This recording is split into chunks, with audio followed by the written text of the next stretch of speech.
second game on this championship Thursday as we get ready to crown another high school softball state champion. Welcome into the campus of the University of Central Arkansas. Shock Stadium, the place and location for tonight's 5A powerhouse matchup between Benton and Sheridan. Alyssa Orange alongside Kyle Sutherland. And Kyle, these are two teams who have claimed the last 8 state titles. And when you look at Benton, they're back in the state title game after falling in the first round a season ago. For Sheridan, they're looking to be back-to-back state champions. That's right. You nailed it. Just the two standard programs of Class 5A in Arkansas, because you look, other than the 2020 season, this is your last 8 state champions. Of course, Sheridan won it 2016 to 2019, Benton 21 to 23, and then Sheridan last year. And so Benton has been the most consistent team in Class 5A all year. Sheridan has been consistent, but had a little bit of a slump there late April, around early May. So we'll see if Benton will continue to do what they've done all season, or Sheridan can shock the state and win a second straight state title. Let's look at the schedule as we continue to crown champions these next 3 days. Coming up, we've got this game between Sheridan and Benton at 4 p.m. Tonight, baseball, Valley View versus Marion. But you mentioned Sheridan and that win a season ago right here on this field against BB, and it was a shutout win for the Yellow Jackets. That's right. A shutout win over, and you look at Skylar Starrett. She got the game started with a leadoff triple,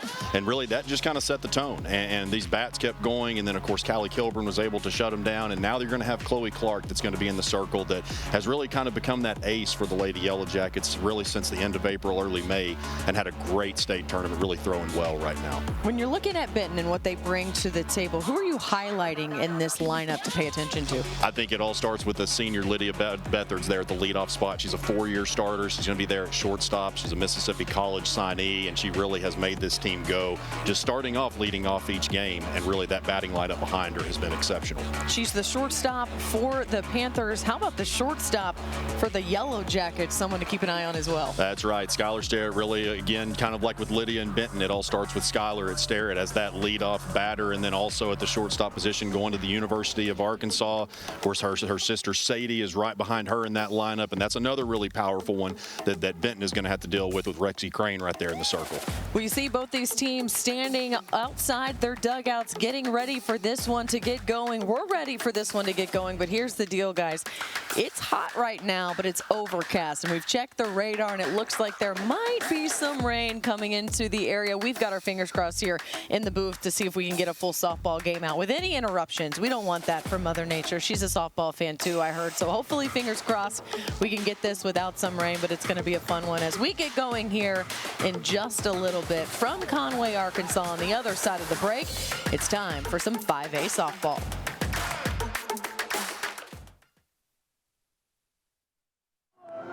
Broadcast of this championship game is made possible by... Since 1937, the electric cooperatives of Arkansas have been providing power to homes, farms, and businesses across our state. The cooperatives are member-owned and work together to serve Arkansans. The electric cooperatives of Arkansas proudly support high school students and athletics in Arkansas, and hope you enjoy watching the state championship games on Arkansas PBS Sports. Better connected together. The electric cooperatives of Arkansas. UANS is a proud supporter of Arkansas PBS Sports. UANS Health provides orthopedic and sports medicine care across Arkansas, supporting athletes and teams throughout the state. Find out more at uanshealth.com. Winrock Automotive supports Arkansas athletes as a sponsor of the Arkansas PBS Sports broadcast of the high school state championship games, with 7 dealerships across the state serving Little Rock, Conway, and Jonesboro.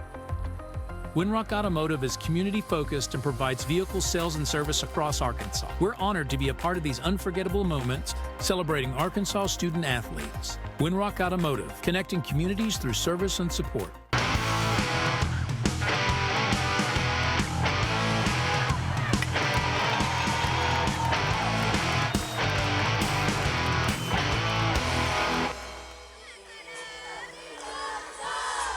Welcome back. We are ready to get going here as Sheridan and Benton get going for a 5A state championship. Let's look at the lineup here for the Benton Tigers. Lydia Bethard, we've talked about her. She's leading it off. KB Moix, Peyton Stewart, Audrey Giovanna, AZ Morrow, Cameron Colklager, Lakin Griffin, AC Lackey, and Aubrey Jackson round out your lineup for the Benton Tigers. And there's a lot of talent here, Kyle. It's going to be a fun one to watch them. Yeah, that's exactly right. And as we talked about with Lydia Bethard, it really all starts with her. You go down this lineup, and what's the thing, too, is one thing you notice is not just the crazy statistics and how successful they've all been, but they're all freshmen through juniors. Once you get past Lydia, she's the only sophomore that has heavily contributed to the Lady Panthers this year. She's got a 1-1 count on her now here. Trying to get things going here for the Panthers.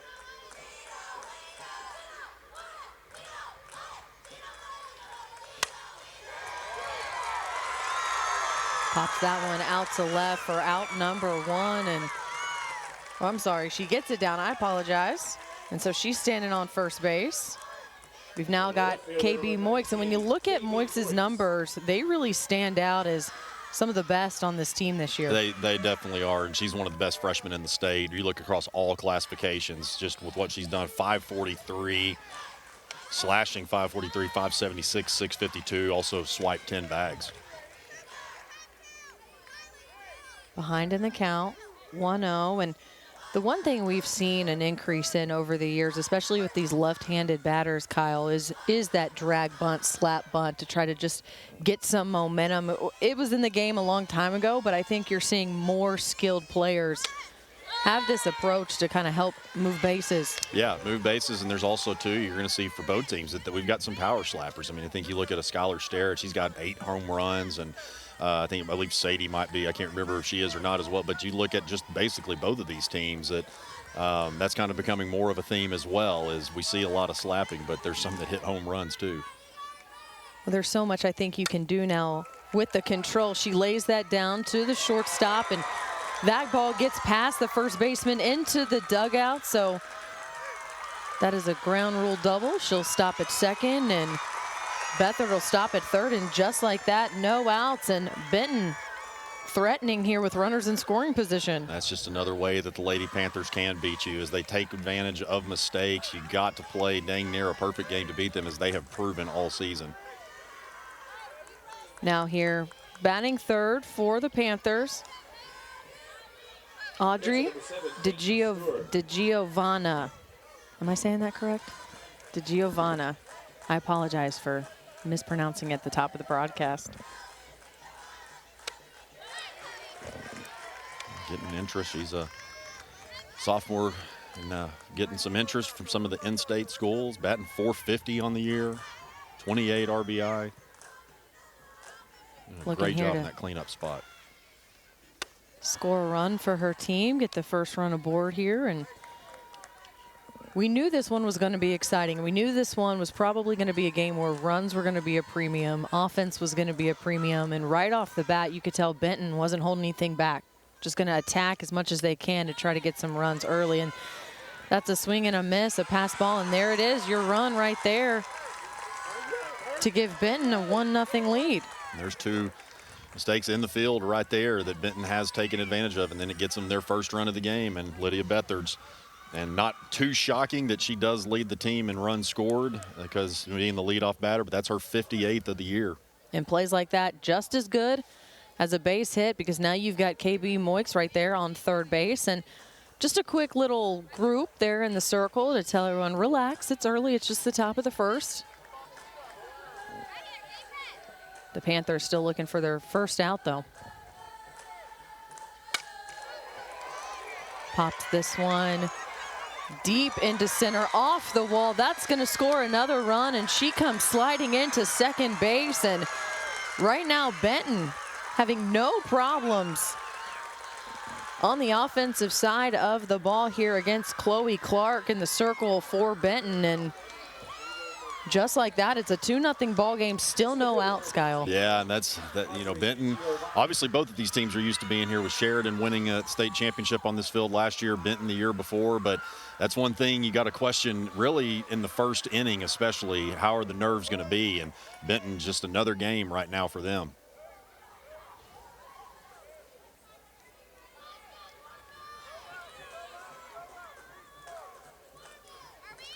This is Audrey DiGiovanna. I apologize. That was Peyton Stewart there in that number 3 spot, but here she is now at the plate. Peyton Stewart was actually a transfer from Bryant. Actually, when she was a freshman, was on that Bryant team that upset Bentonville and then beat Cabot in the state championship. So.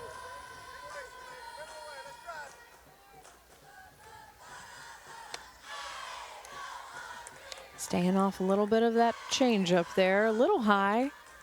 1-1 for Audrey.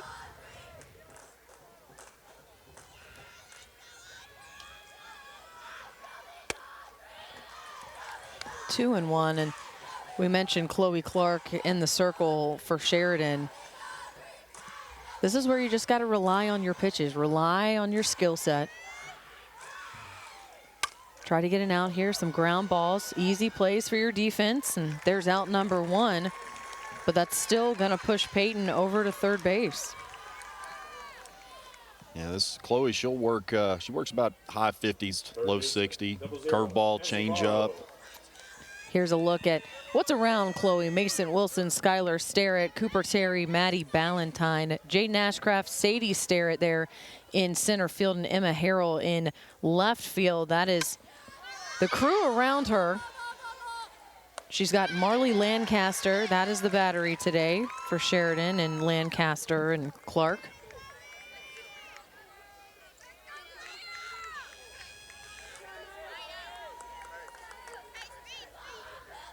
Right fielder number 23, Cameron Colclaser. And Colclaser coming up. She'll be playing her college softball on this field. She's just a junior, but committed to UCA. I'd say along with the Starrett sisters, along with Cam, they're some of the fastest in Arkansas. Talking about that slap, she was able here to punch it into center left field. That was deep. She makes the catch. And that is out number 3. Sheridan gets out of the inning here, but Benton striking first. 2 runs in the top of the first. We'll be back as Sheridan gets ready to bat. You know, I think sports are really big to a lot of people, and because it's an important part of our fabric in our community. And the one good thing about what I've seen is it's high quality production. You know, you think of the small communities all over Arkansas, it's a big deal that they can turn on the TV or DVR or whatever and know they're going to get a quality product. And so I think it just expands the focus of what PBS is doing. You know, Arkansas PBS is doing a great job, and I think it's part of education. This broadcast is underwritten in part by Centennial Bank supports communities across Arkansas and is a proud supporter of the Arkansas Activities Association and Arkansas PBS Sports, providing financial services since 1999. Member FDIC. More at my100bank.com.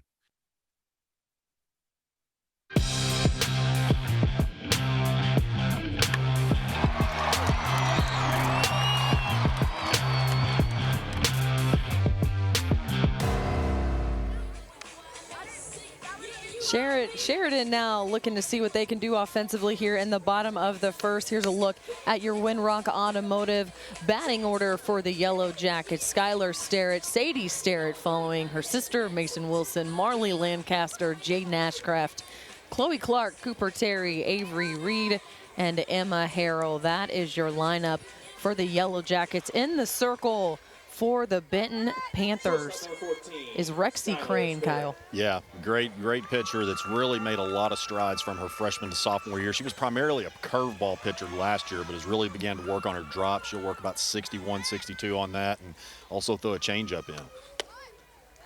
Well, we've talked about her enough, and here she is. Skylar Starrett to lead off, the senior shortstop who is committed to the Arkansas Razorbacks. She's one of the top 25 infielders of her class, and that's according to On3 Sports. Just a talent here for Sheridan, and she'll get to be a Razorback next season, but she would like to finish her year off as a state champion.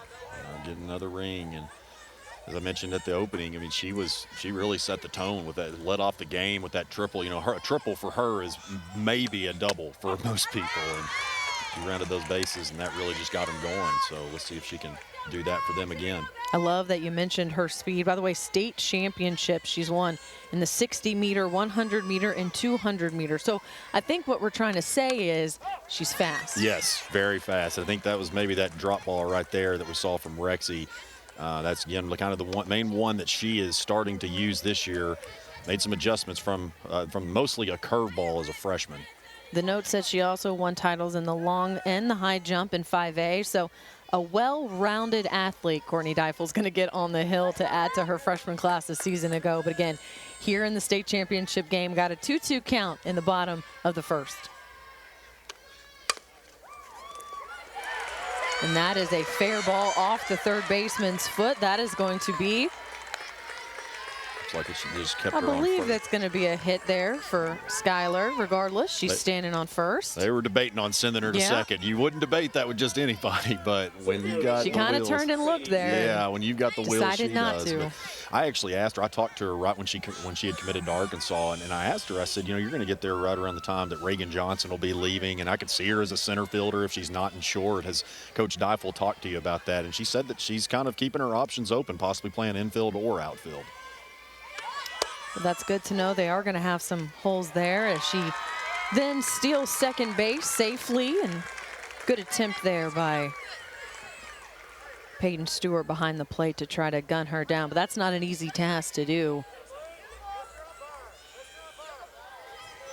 Not at all. It seems like it's like she takes 6 or 7 steps in the blink, maybe even faster than the blink of an eye. In the box now, Sadie Sterrett, the freshman, her sister, and that's got to be really cool as a senior to play 1 year of high school ball with your sister. They've played together. Sadie has always played up, according to Skylar, so they've played together their whole lives. That's how good. I mean, just a very athletic family. Their brother's going to play college baseball. I like it. Who runs in the family? None of my sisters play. I played, but none of my sisters wanted to play. They tried and didn't really love it like I did. So I never played on a team with my sister, but that's got to be really special. I was talking with Coach Hoffman. I guess their dad is actually talking about, I guess we're digging into their family history here, but their dad is a pilot, and Coach Hoffman told him, well, you know, Skylar can still probably beat you in a race, even in a plane. That's how fast she is. That is quite a compliment from Dad for sure. It's a 2-1 count on Sadie. Her sister standing in scoring position at second.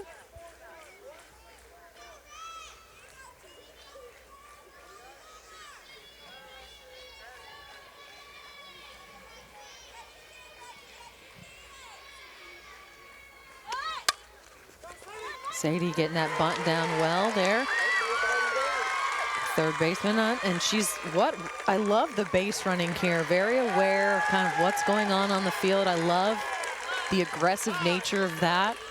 And right now, very similar to what Benton had at the top of the inning. You've got runners in scoring position and no outs. I think they knew the bunt was coming there. It looked like Azimoro just wasn't quite able to gobble it up. And when you do that against this, not to just continue harping on the speed, but when you do that against someone like a Sadie Sterrett or a Skylar Sterrett, it's typically going to be maybe an extra base.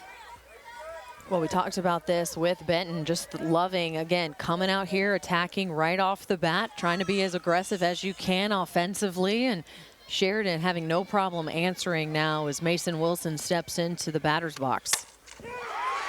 A great hit back up the middle. That is going to land, bounce off the wall in center field, and that will score the Sterrett sisters. And just like that, Kyle, we have got a tie ball game, and that is the kind of talent, that's the kind of ball game we expected this one to be. We're an inning into this.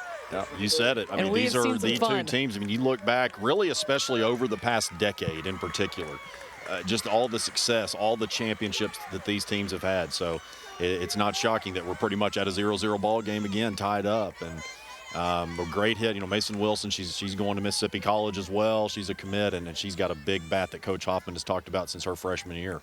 The Sheridan catcher, Marley Lancaster, now at the plate, and that was a bases clearing double for Mason Wilson. And just like that, this game is back 2-2.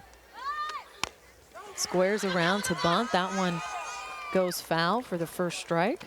And Marley, she had a lot of shoes to fill with, of course, now she's catching, but they lost their third baseman, Mary Lim, to a torn ACL in basketball. And so that was another thing that Coach Hoffman had told me, is that they really needed another big bat in that lineup, and she's been the one that's really stepped in here at that cleanup spot.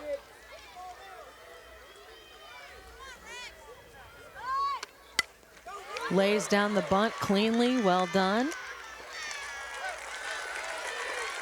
Executed well there by the Benton defense for out number 1, but now you've still got a runner sitting there at third base, a potential game-leading runner there. Here's a look at the defensive lineup behind Rexy Crane. AZ Morrow, Lydia Bethards, Aubrey Jackson, Lakin Griffin, Cameron Cole-Klager, KB Moix, and Audrey DiGiovanna in center field there. Peyton Stewart behind the plate. Peyton Stewart and Rexy have really formed a bond here this year. Just a really solid battery that have given a lot of opposing batters fits.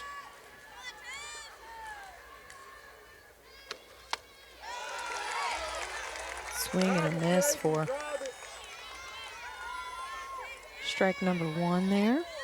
And the one thing, too, outside of that ball by Skylar Sterrett bouncing off of the third baseman's foot, they've just had base hits. They're putting the ball right where they need to. Oh, looks like we're going to get a little bit of a pickle here. They tag her. The attempt is no good, and she is out at home. That is a big-time play to clear the bases with no damage there by Benton. And I love the aggressiveness on the base pass, but I feel like that was supposed to be maybe a little bit of a hit-and-run action. It looks like Coach Hoffman is pleading his case there at home plate. He stepped right out of the batters or the third base box and was still pleading his case. Sheridan head coach Scott Hoffman there. And do you think he's arguing interference or blocking the plate That's there? what it initially looked like, the motions that he was making when he first ran up to the home plate umpire. Here's a replay. Now, it may be obstruction. I think he's arguing obstruction because, that's a little dicey, though, as the catcher when you're trying to make a play and the ball is coming from that left side of the field. You're just standing where you're about to make the catch. It just, unfortunately, standing in front of the plate.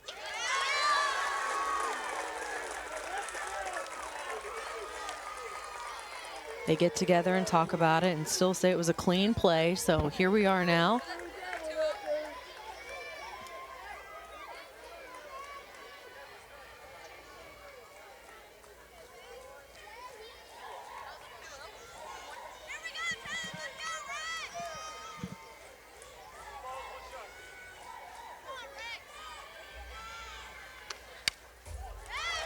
Two outs now for Sheridan, and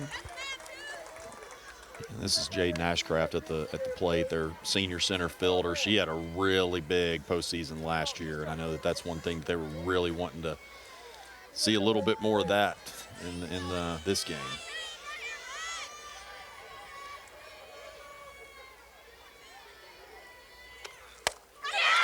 Swing and a miss, and that is strike number 3, and that is going to do it for the bottom of the first, but we've got a tie 2-2 ball game as we head to the second. And if this is any indication of what this game is going to look like for us, we are in for a treat. The second inning after this. I have some glad tidings to impart. Whoa! Look at that! I'm still surprised at how good I am. Jane Austen was my sister. I didn't think I would ever study medicine, but here I am. Absolutely delicious, especially straight out of the oven. I've never seen anything like this.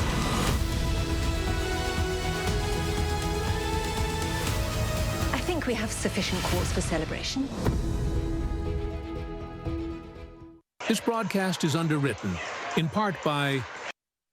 Summerwood Sports Complex in Bryant features 4 courts across 2 gyms, located off Interstate 30, offering space for tournaments, practices, and training. Proud to support the Arkansas Activities Association and Arkansas PBS. More at summerwoodsports.com.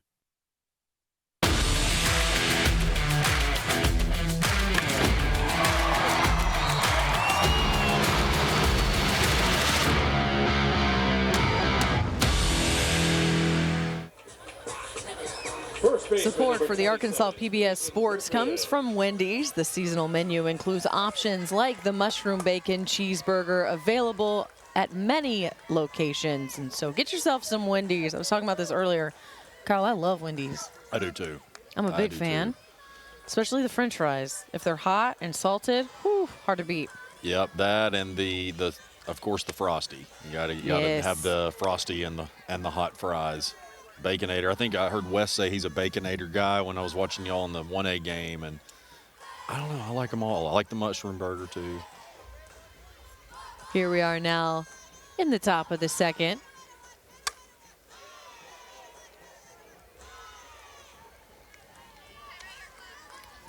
This is Lakin Griffin. Lakin Griffin, yeah, 1-1 count for her.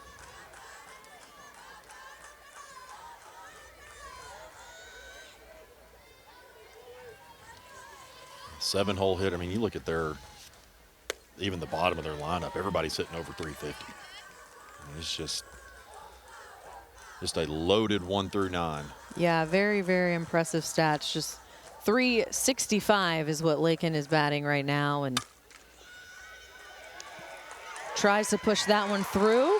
Well done. That's the speed down the base pass that you love to see, and putting it just there for the second baseman, where they're going to have a little trouble trying to make that play cleanly. So.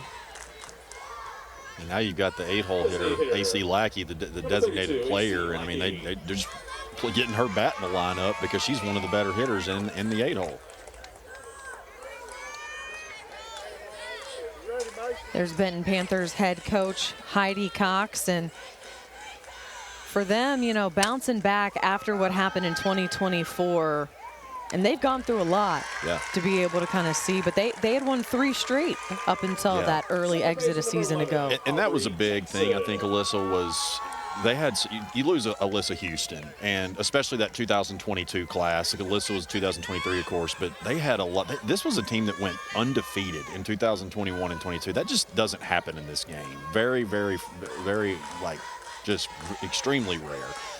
And then they graduated all of those, and so now you've got, as we talked about at the top of the game, Lydia Bethers is your only senior now. So they could be very well on their way to another run, but there's also a lot of youngsters on this Sheridan team that want to have something to say about that. You got to love when you have that talent. That's young, that's got experience, and she lays down the bunt beautifully there, safe at first, well executed, and now you've got runners on first and second, no outs. And Benton picking up right where they left off an inning ago. Bang, bang there. And Cooper Terry is at second base. She was their ace starting off this year, been battling some injuries, so they put her in the field. And, oh, yeah, man, really close.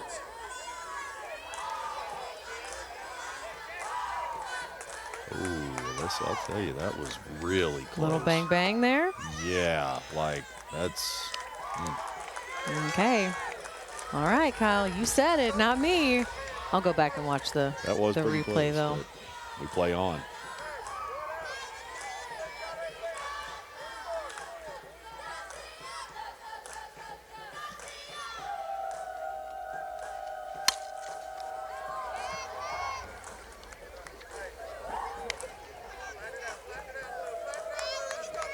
Now back to the top of the lineup here, and Lydia Bethard, and this is what she likes. She's got runners now on third and second, and an opportunity to knock in some more runs here for the Panthers. Yeah, I mean, as a leadoff hitter, she's got 41 RBI. That's pretty high. Pass ball, that's going to score another run, and it is now a 3-2 lead for Benton, and that's about as easy as you can make it for a team to score a run there. Yeah, that's right. And Getting another one there. You know, this is kind of one that I thought coming into this that we might actually have a little bit more of a pitcher's duel. But, I mean, you know, both pitchers are doing a good job. It's just, you know, we've had a couple of things here in the field that have happened. And, you know, both teams are still trying to settle in, I think. But the Lady Panthers, they're just really coming out and doing what they've done all year. Marley Lancaster working hard back there behind the plate. That one, I think, it just slipped through her legs. That pass ball that scored that run for Benton. But still, now it's a 3-2 game. Sheridan and Benton, they played in a regular season non-conference matchup back on April 21st that Benton won 5-3.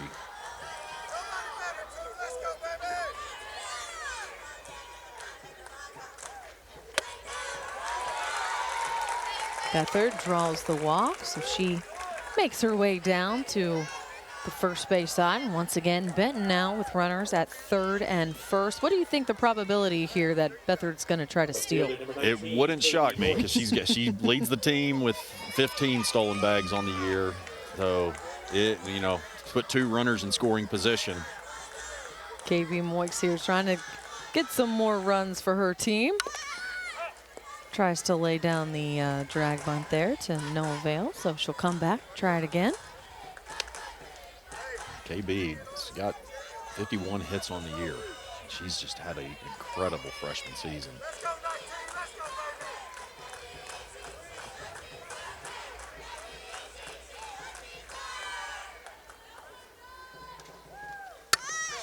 Well executed there, right back to the pitcher, and what a great heads-up play there. She knew exactly where she wanted to go with the ball the minute that it was hit. That's quick thinking in this game. Very there is no quick. time to react or think about what you were doing. Able to go straight home there. And I don't necessarily know if the runner anticipated them going home with that play, but that prevents another run from scoring. Yeah, it was really just a great presence of mind there by Clark, and get the lead runner there. You still got one on, but, you know, the one that was 60 feet away, you've already taken care of that one. Very well executed by that Sheridan defense. Peyton Stewart now up to bat. Peyton said in the first inning, she's got a really big What bat. a rocket. Squeezes that one down the line. I don't think you're going to place that any better. That is going to score a run. KB Moix standing up safely at third. You've got Stewart sitting at second. Literally, as I'm saying, big bat. That's when it made connection, I think. Squeezes that one down the left, and even just from her swing in general, the power that she creates through that middle part of her body, that is where you're getting so much of your power from. And a very, very impressive at-bat there for Peyton Stewart. Still got 2 runners in scoring position here, so Peyton Stewart off to a really good start.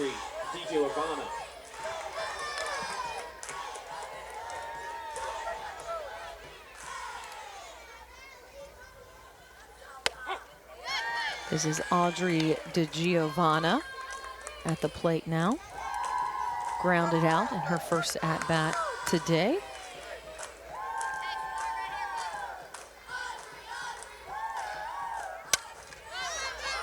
Pops this one over to the left side. That is caught, and that is out number 3. But more damage is done by the Benton Panthers. It is a 4-2 lead for them as they now take the field, and Sheridan sees if they can answer once again as we roll on here from Conway. This month on Arkansas PBS. When you see how vulnerable and helpless they are, you wonder how any of them make it. It's okay. You're safe. After achieving a remotely controlled pileup. Everybody is safe. We will now investigate. What can be learned from the chaos? Oh my God. 1 out of every 4 animals is a beetle. Insects with armor. Only on Arkansas PBS. This broadcast is underwritten in part by Everett Buick GMC provides vehicles to Arkansas families and supports local organizations. Community involvement has been part of our story for generations. Proud to support the Arkansas Activities Association and Arkansas PBS Sports. More at everettbgmc.com.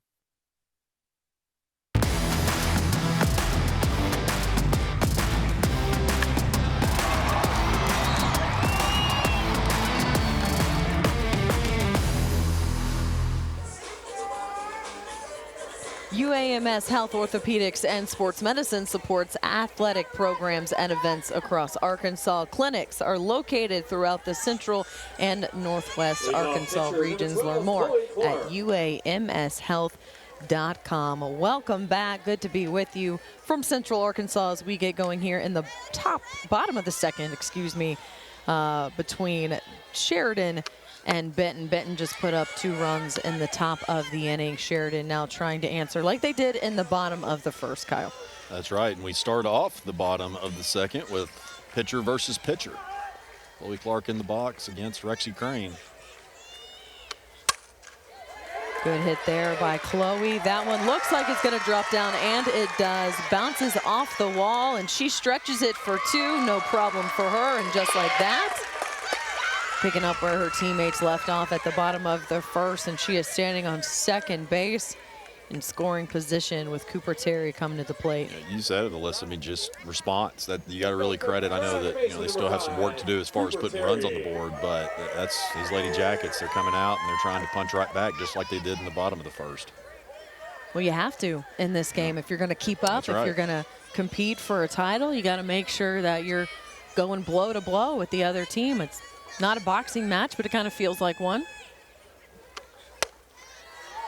Now, this is interesting because Cooper Terry is up to bat, and from what I've been told by Coach Hoffman, she's batted less than a handful of times this year because of injuries to her shoulder. So that was one thing that he mentioned to me, was that he was going to make sure and get her an at-bat because she wanted to do it in her last game as a senior. You make a really good point. She's only played in 5 games. Had 7 at-bats, and so that's why maybe some of these numbers, when we tell you that she's only had 3 hits and she doesn't have any home runs, just 2 RBI, but battling that shoulder injury, but it means a lot to her to be a part of this Sheridan team and try to help win a state title with them.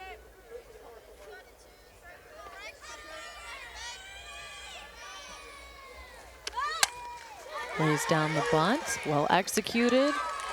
Routine out there for Benton, but now you've got a runner standing on third. I will have to say, I love how the teams we've watched earlier today and the teams we're watching today really use the small ball, really methodical offensive approaches. It's not just, hey, try to hit home runs or base hits. We're manufacturing some offense, and I like it. Yeah, and they're going to use their strengths. Coach Hoffman has done that since this is his 4th year at Sheridan. Tamara Howard had done it right before him. That's when she won those 4 state championships, and so she had done that when during her time there with those 4 straight, and yeah, that's why they do what they do. They just play to their strengths.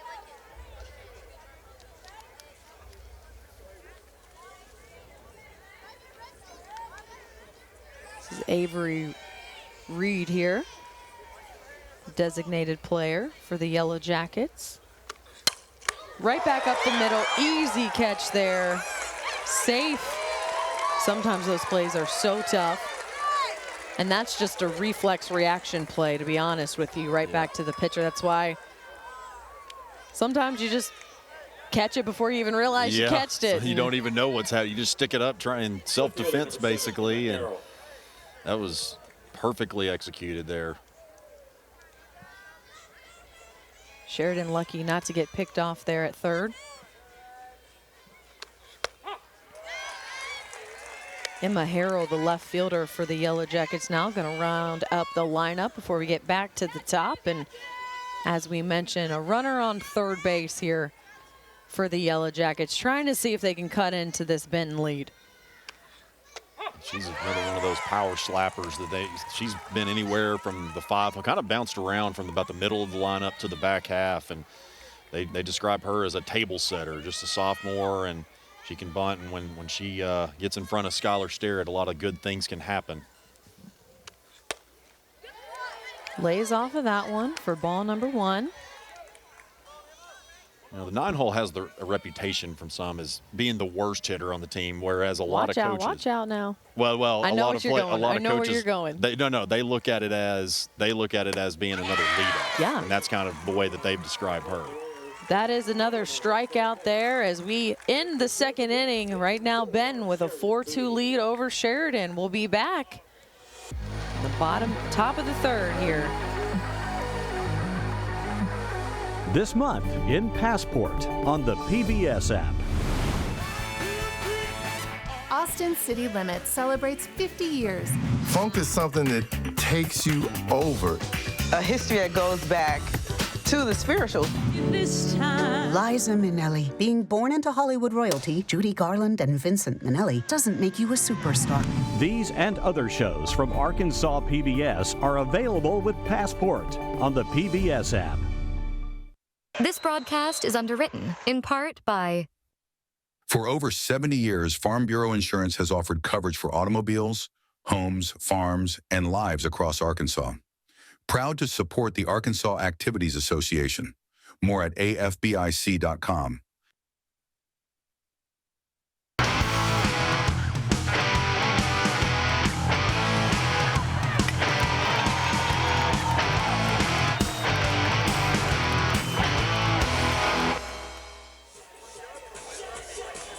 Welcome back. Okay, we like to play trivia around here. I'm a big fan. Hope you are too, Kyle. Absolutely. Here's our question. Who won the first fast pitch softball championship in Arkansas state history?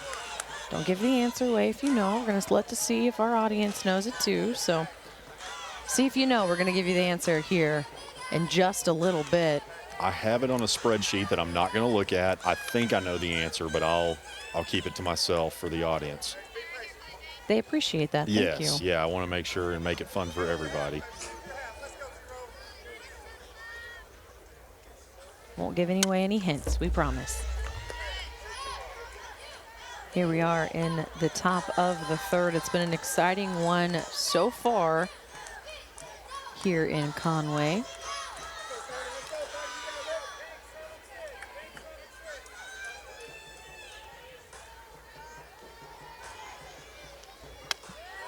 AZ Morrow up to bat here for the Panthers. Trying to get things going here offensively once again. She's got a 2-1 count on her now.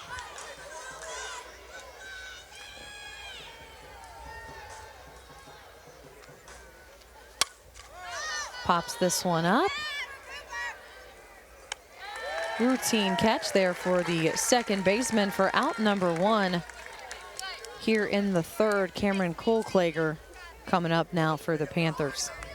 Speedy Cameron Kohlklager, and I think that's actually the first time that Panthers did not get the leadoff run aboard.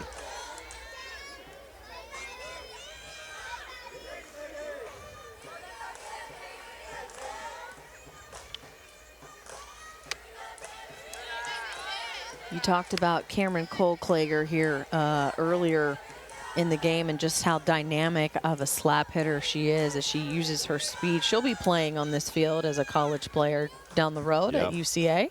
That's right. She really a true utility. I mean, I've seen her play. I've seen her catch. I've seen her play first, outfield. She is a true utility. Seeing what she can do here now with a 1-1 count, and that's the kind of hitter you want right here in the middle of that lineup to kind of keep things going there, have that kind of strength and speed and ability right here in the middle of that lineup. And sometimes that's where the magic happens, if you're able to get things going here to cycle back to the top of the lineup where you usually put your strength. But I think you were talking, and I agree with you too, sometimes that number 9 hitter is like a second leadoff hitter and keeps that momentum going, cycling through from the top to the bottom of the lineup. Right, and then, I mean, just 2 batters past Cam with AC Lackey. I mean, her dad's a hitting coach, and she's got a great bat. And then that 8-hole. So, I mean, when you got hitters like that in the back, especially 7, 8, 9, that's usually a sign of a really, really good team. You can look at the batting averages and tell that for sure coming into this game. Kohlklager batting .459. An impressive batting average there for her. And her ability to get on base as well. .512 her on base percentage. I tell you, you look at the outfield there, and we got a really good crowd. When I pulled in a little after 3, the stands were already full, so these towns are showing out. Cole Klager takes her walk.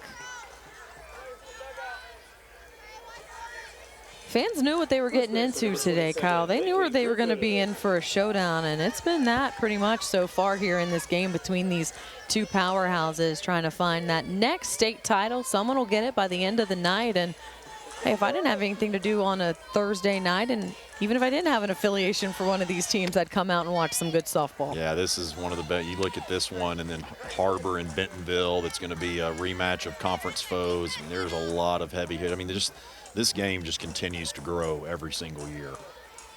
Lake and Griffin scoring one of the 4 runs for Benton on the scoreboard. Now back up. But, of course, a lot of these girls here playing against each other all these years, they know each other, playing with and against each other on the travel scene. These coaches know each other extremely well, and a lot of mutual respect. But on days like this, that's when the friendliness gets put aside for a little bit, at least for 2.5, 3 hours. Quick meeting there in the circle from head coach Scott Hoffman there for Sheridan, and Heidi Cox giving her batter a little bit of encouragement there, word of advice as we get back going here. Heidi Cox, a 4-time state champion, 2014, and then that 21 through 23 run with the Lady Panthers.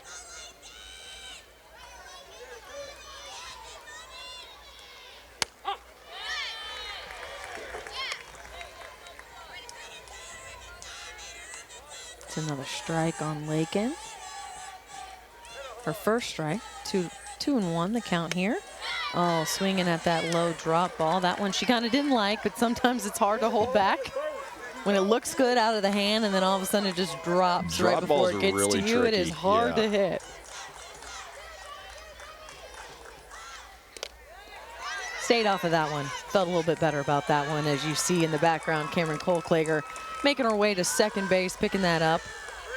Well, Alyssa, I touched on it earlier, and I'm not going to stamp it with approval, but I would say between Cam, Sadie, and Skylar Sterrett, I mean, you arguably got the 3 fastest girls in the state of Arkansas. I'm not going to say the, because I haven't seen everybody, but if you're a betting man or woman, it's a pretty safe bet that we've got the 3 fastest possibly. Griffin takes her walk, as now they've got 2 on, 1 out here for Benton. And yeah, we were talking about that too. Speed, so important in this game, especially with the way that teams are playing right now and being aggressive with the way that they approach their offense. And it looks like we're making a pitching change here for Sheridan. Yeah, Cooper Terry. Cooper Terry warming up in the circle. We'll take a break and we'll tell you all about her after this. 1, 2, 3. A change is happening. Let the groove take over. Which is perfect. The age of discovery is now. When you hear it, you know what it is.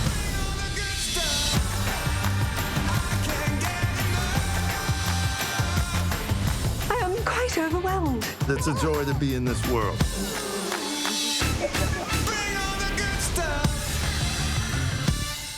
This month in Passport on the PBS app. 2 stab wounds. First one's deep.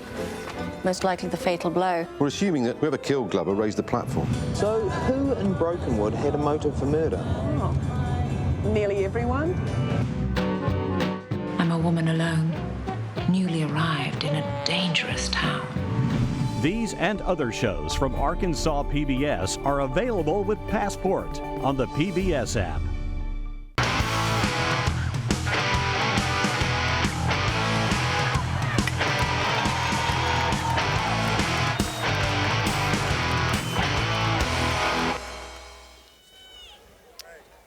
Sheridan Yellow Jackets making the pitching change, bringing in Cooper Terry now into the circle, moving her over from second base, now pitching. And Kyle, she's a unique pitcher who brings a lot to the table, hoping to see if they can kind of throw off these Benton Panthers hitters. Yeah, that's right. She started off the season as the ace, and kind of some injuries have put her playing in the field. And She's got a bluebird pitch, Alyssa. It's her fastball. It's about 61, 62, and Coach Hoffman kind of compares it to a two-seam fastball that goes more up.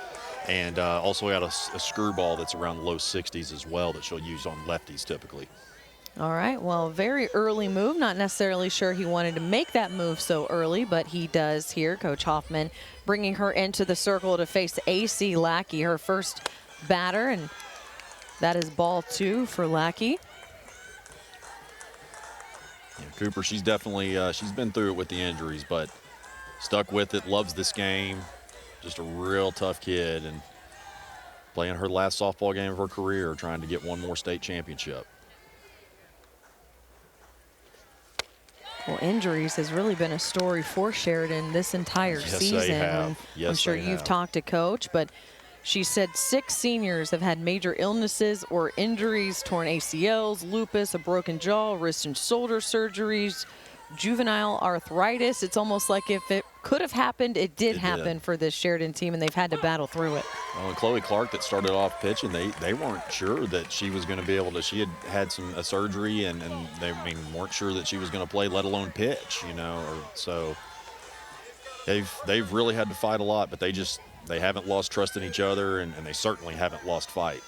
That's that next man up mentality, but also really battling team mentality. I think the big thing, there's AC Lackey. Oh, that would have been a wonderful catch, but just bounces out of the glove. I think the ground might have impacted that a little bit, but that is going to score another run for Benton as Cole Klager comes around to score. And looking at that replay, she almost had it, but it almost looked like it bounced off her chest, Kyle. That was Jade Nash crapped it right, and it was a great effort. But yeah, it looked like it bounced off something. I know that, and that's really what affected it. Of course, it was really hard as it is because she had to really sprint to get under it there. But also, too, when you've got Cole Klager running the bases and heading for home, that's usually going to end up in Benton's favor. Lackey now at first. Griffin at second. Still one out here for Sheridan. That's a hard catch to make. And sometimes I remember as an outfielder, do I want to dive forward? Do I want to slide with my feet?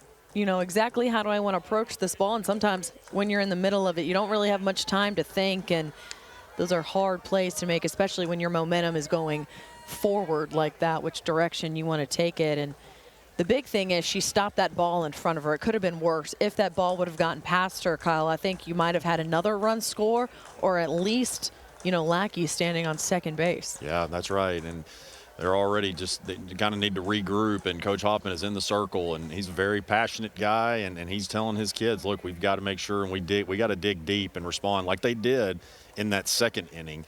But just, things right now are certainly in the momentum of Benton with a 3-run lead. Well, and that's exactly, I think, what you're telling your team right now, if you're Coach Hoffman, to take a deep breath, relax. It's early in this game. It is the top of the third, and we still have opportunities here. You've got an out at any base. You've got time. You've got the offense. You can come back into the dugout and do some damage with your offense if you get it going, but you just got to have to settle down and not let Benton take advantage of what maybe feels like a big momentum shift in their direction right now.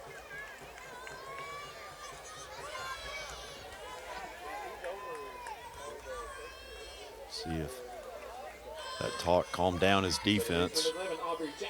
And his pitcher, Aubrey Jackson, stepping into the batter's box there.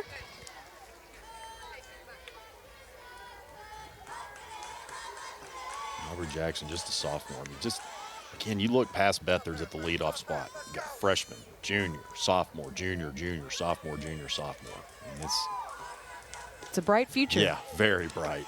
And right now, not too shabby of a present either. So got a lot to look forward to if you are a Benton softball fan. Right now, you're just hoping for another title. Well, and that was the main question. After winning 3 straight, there's naturally people, well, what's going on with Benton? They lost in the first round. Well, when you play 15, 16 sophomores and freshmen, sometimes that's just going to happen. You got to learn, and they certainly have. Bunt nicely laid down, collected there by Terry. But she is safe at first, so everyone is safe, and the bases are loaded for the top of the lineup and Lydia Bethard. And every time she's come to the plate, except for, of course, outside of being the leadoff batter here with no one on, she has had a lot of opportunities to do some damage offensively with runners in scoring position. That's right, and for how she's been seeing the ball lately, you know that she is just licking her chops because, like you said, in the second straight inning that she's had someone in scoring position, and she's got a chance to bat them in here. That one kind of painting the outside corner there for strike one.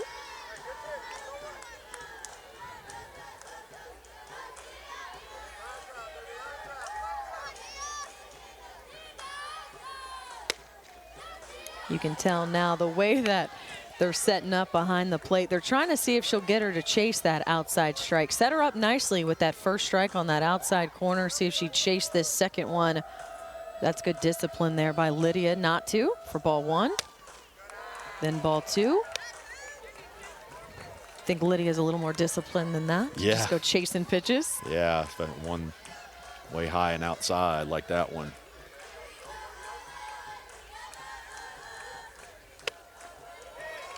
It's 3 straight balls, and so we'll see here what Terry is going to do with this pitch. You don't want to give her anything that she can do damage with, but you also don't want to walk her because you don't have anywhere to put her.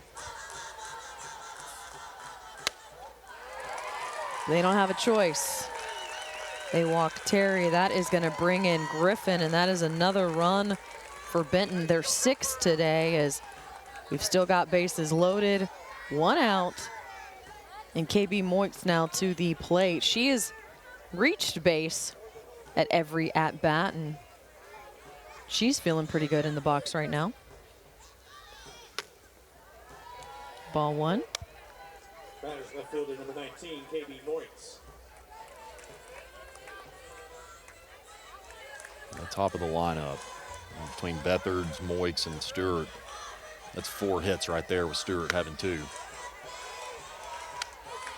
And right now, Terry's just trying to find the strike zone and take a deep breath. This is where you kind of go back to relying on your fundamentals and your mechanics. Again, you don't want to get anything that they can get a hold of. Right. But the bases are still loaded. Give your defense maybe an opportunity to turn a double play here. There it is, strike one on Moix. It's kind of like basketball. You just want to see the ball go through the hoop once, and you're feeling a little bit better. There's unless you hit a grand slam, you know, there's no 4-run play. You got to just chip away, and first off, it starts getting out of this inning. And there you go, the ground ball. They go home, well executed, right on time, and again, a great heads-up play there by this Sheridan defense. Gets the lead runner out at third to prevent another run from scoring. That is the second out of the inning, and now as a defense, you can relax, you can take a step back, just get that routine out here and get out of this inning. Yeah, that's definitely relaxing, you know, for Terry, just to be able to know that, you know, maybe just get like some weak contact that can produce a fly out, and then you're out of the inning, and then your offense can get back to work and try to get this thing back to what it was. But you still got bases loaded there with that fielder's choice. They got the runner out at home, and Peyton Stewart, another opportunity for her, and of course, she's got that. She had that really impressive hit back up through center field earlier today. Really impressed by the power she brings into the box.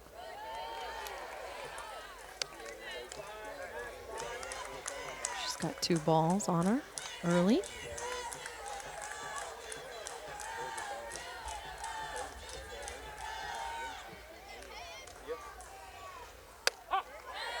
There's a strike for Terry. I don't know if Cooper, even if she can just get the out, that's going to obviously have a lot of confidence, but she's able to strike out, especially someone that's 2 for 2 and Stewart. That's going to bring even more. Way high on that rise. Now 3-1, and as I look at my score sheet here, Kyle, just overall in this game, 2 strikeouts. That's how hard it is to get these batters out. Benton doesn't have one right now, and they've been able to execute at a high level their offense here, and that's a pass ball for ball 4. That brings home Jackson. Cooper's been trying to really attack that outside corner, because you've seen a lot of those that are kind of high and away since she's come in. She's trying to get that corner. I noticed in, the 1A game, they were getting the corner a lot, and I don't think that has anything to do with this, but that may be one thing where she's just trying to figure out exactly the ones that she's going to get and not. Center fielder number 13, Audrey DiGiovanna.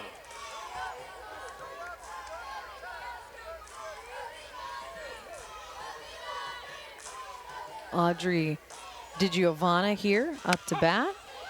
Takes strike one. She's been on a bit of a tear, particularly in the second half of the season, but looking for her first hit today. Sends this one. What a catch there.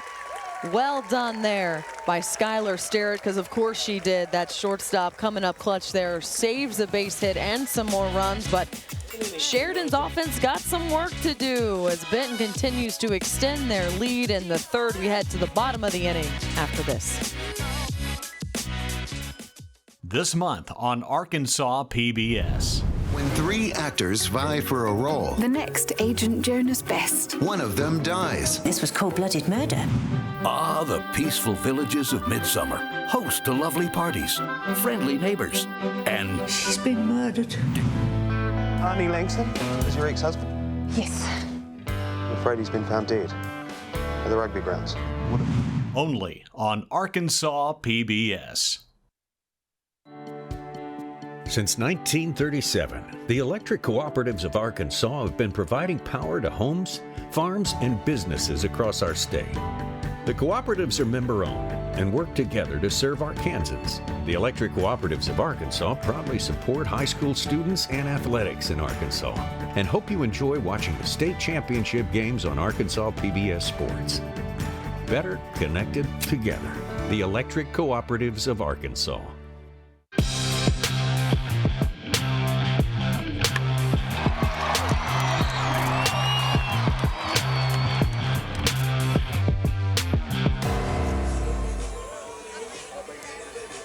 Here we are in the bottom of the third. Top of the order here for Skylar Sterrett and Sheridan. Let's answer our trivia question, though, real fast. Kyle, who was the first fast-pitch softball champion in Arkansas State history? I'm going to say Bryant. If not Bryant, then Benton. Ooh, Sheridan in 1999. How about that? That was my the third Yellow guess. Jackets are trying to see if they can get some more runs on the board. And Skylar ended the top of the third with that great catch for short. And I have to apologize to the audience. I am so sorry that I had it written down that she is a senior. She is actually a junior who will attend the University of Arkansas here in a few years. So my apologies, which means we're not quite done seeing her in a Yellow Jacket uniform. I just got too excited. I was going to say, Coach Hoffman's going to wait a second. I thought I had another year. As a former softball player, I was just ready for her to get to the hill so Courtney Deifel can continue that dynasty she's got going up on there. So I apologize. I was about to say, he needs that. He needs his shortstop at least for one more season. Maybe I wanted her to graduate early. Maybe if I just put it into the universe, it was going to happen. But again, my apologies. She is a junior, but she is something to watch for sure. She is now up in the count, 3-1. Yeah, we saw really just her all-around game with that play that she made defensively. That was really what I heard first when she was a freshman. There she takes the walk. Draws the free pass, and that was really all I kept hearing about is speed, speed, speed. And obviously that was pretty evident from the beginning, but then I watched her bat. I'm like, okay, she's got a pretty powerful bat too. And then you watch her in the field, like with the play she just made to get that third out. So just a complete player, and the Razorbacks are going to be really lucky to have her when they have her in 2 years. Her younger sister, Sadie, stepping in, and I'm still trying to see more of this speed. There it is on display, and I don't even think the ball was caught by the time she touched second base. That is how fast she is. That is how impressive she is on the base pass, and she is now standing safely at second base, which is usually a pretty good guarantee if you let her get on. Talking to the coaching staff, you just listen to them talk about Sadie, and she's just not your typical freshman. Kind of the same things that they were saying about Skylar 2 years ago. That's a ball. And I think, to give Skylar, I'm sure, some credit as the older sister, when you see the way your older sister goes about her business, the success she's having. It's a really great example where you aren't a freshman when you walk in here, despite how old you are and what grade you're in, because of who you followed in those footsteps under for so long. And players like that, athletes like that, kind of just go at their own pace. Sure, and then and of course when you have God-given ability as well, and I mean I'm sure that just shooting hoops in the front driveway, that was a competitive thing between them. But also tic-tac-toe. Yeah, I mean anything, whether it's who's going to take the trash out faster or whatever the case may be, but also too playing up like Sadie has for 2 years. She's played on the same teams that Skylar has, so when you're playing year or two up, that just helps you advance even faster. There is strike 3, painting that outside corner. That is a very, very excited, in the circle there for that out. That's big time. Again, if you're Benton, you're just trying to keep the Yellow Jackets off the base pass as much as possible, especially the Sterrett sisters. And so Mason Wilson now approaches the plate with one out. She just froze her up right there, and a really good frame too there by Stewart behind the dish.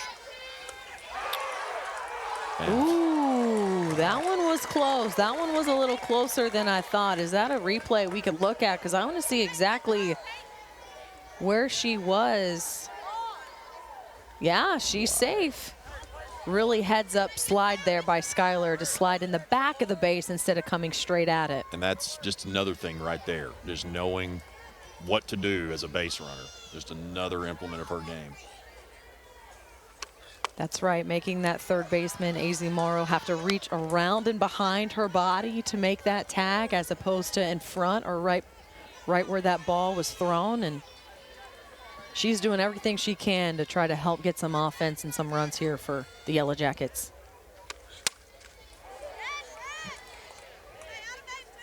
Mason Wilson fouls that one back for strike 1.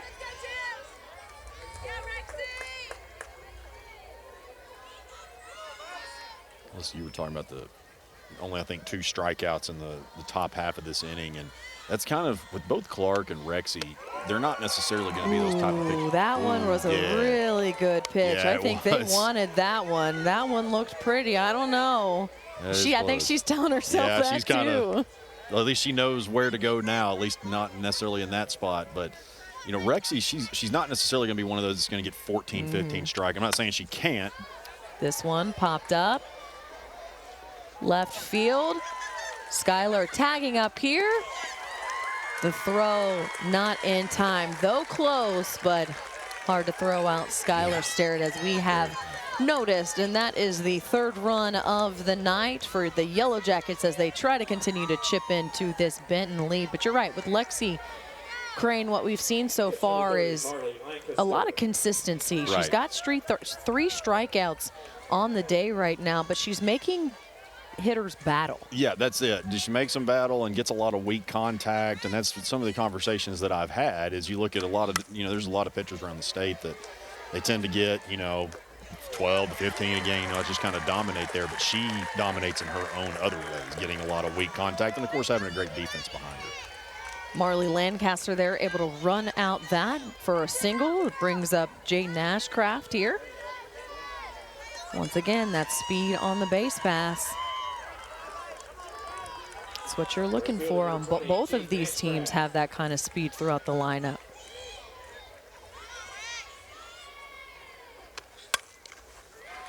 This one punched through the middle there past the second baseman. Oh, she thought about it.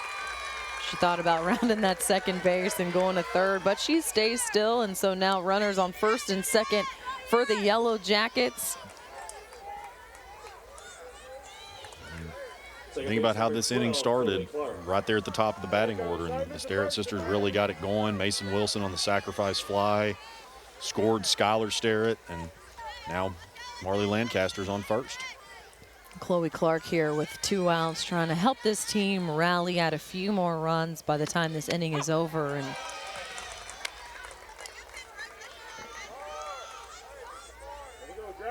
just continuing to chip away. Again, the Yellow Jackets aren't going anywhere. They've got a really good offense, Kyle, that can generate runs in a hurry. but already behind the count, 0-2.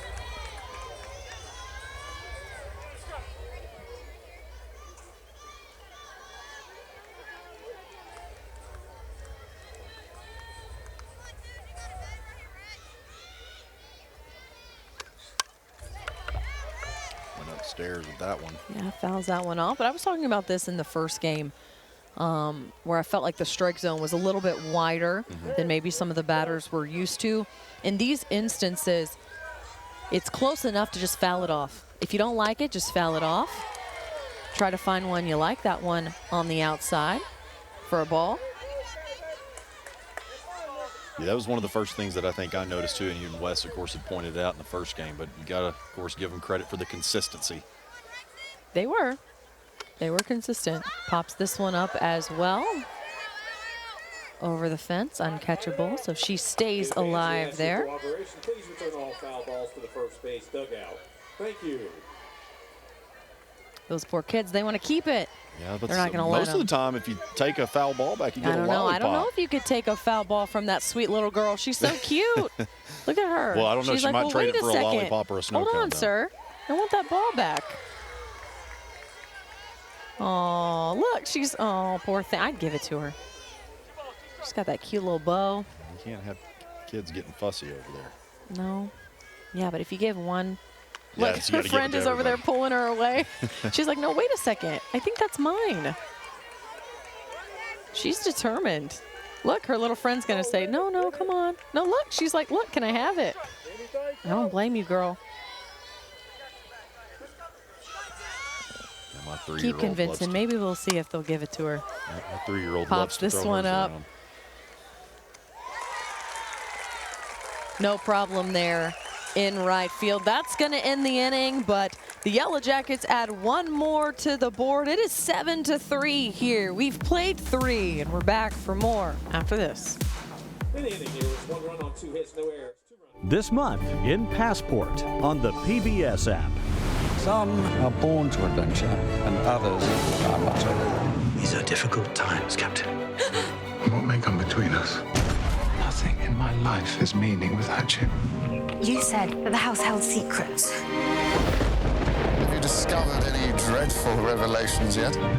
These and other shows from Arkansas PBS are available with Passport on the PBS app. UANS is a proud supporter of Arkansas PBS Sports. UANS Health provides orthopedic and sports medicine care across Arkansas, supporting athletes and teams throughout the state. Find out more at uanshealth.com.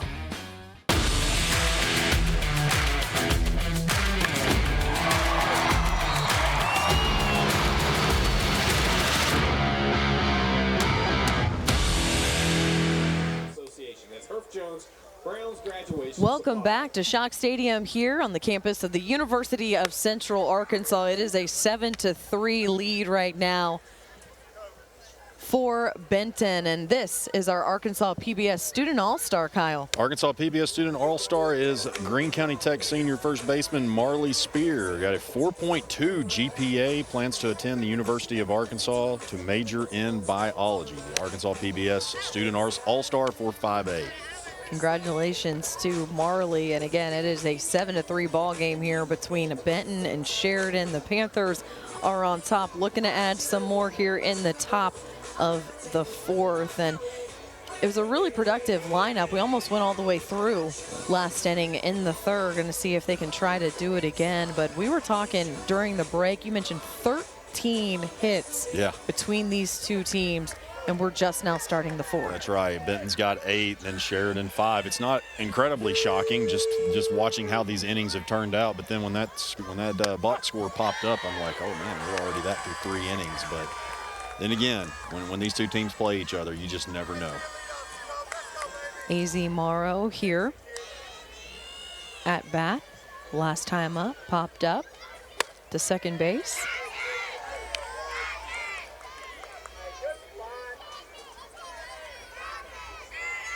Cooper Terry still in the circle. They made that change in the 3rd, sticking with her in the circle. 2-1 count for Morrow. For the most part, it's been typically Cooper Terry and then Chloe Clark. They've also got Rayleigh Umholtz, a freshman that they'll throw some as well. That's kind of their main, but Clark and Terry have been their main two. If you're Sheridan right now, you want to try to get a clean inning. They've been out on the defensive side for long periods of time. You'd love to see a 1-2-3 inning for them to get that offense going again as they pop this one up. Foul in territory, but not enough room there, so close. But Morrow's going to have another chance. Sun might have had a little bit to do with that with Lancaster. But you look at, there's a little bit of a crew. glare. Oh, we'll go with the umpires here. Want to give some quick notice to our umpire staff. Eric Wallace behind home plate, first baseman. First base umpires, Gene Bozer, and then at third base, Nathan McGowan. Those umpires work hard back there. Yes, they do. Yes, they do. And I was noticing before we went to break, there's a little bit of a glare there from the sun that's hitting that turf. And that's going to be something interesting to watch here as, you get a pop fly out there if the sun is an issue. Yeah, that's really hard, specifically for those outfielders as that sun is starting to set here in Conway. Not much you can do about it. Use your glove to kind of shield it, but other than that, especially with turf, where that glare comes off of the field like that, as Morrow punches that one into right center field to lead off with a base hit. That's now 3 of 4 top halves of the inning that Benton has got the leadoff runner on. So again, Sheridan looking for just an easy inning defensively, and Benton's got other plans as we now have Cameron Colklager back up, the speedster, slapper, trying to get on base and move people around. That's just kind of the thing. It's hard to get momentum in these games when you feel like you're just out in the field for long periods of time. Alyssa, I think I told you before the game, and I've used this many times with both Colklager and Skylar Sterrett. I can't tell you how many games I've been covering, and I've had my scorecard down, and I'll look down and like, oh, that's a ground out. And then you look up, and each one, like both of them, they'll be standing on first base. It's just so common. They're fast. Yeah. I wish I had that kind of speed. I wasn't slow by any means, but man. I was just not. To have I've never that been kind of flexible, speed. and like I've never been one of those people that can bend over and touch my toes without bending my knees, and so. I'm not going to tell you I can do the whole palm, but that's okay. Yeah, speed was definitely not my thing. Watches a ball.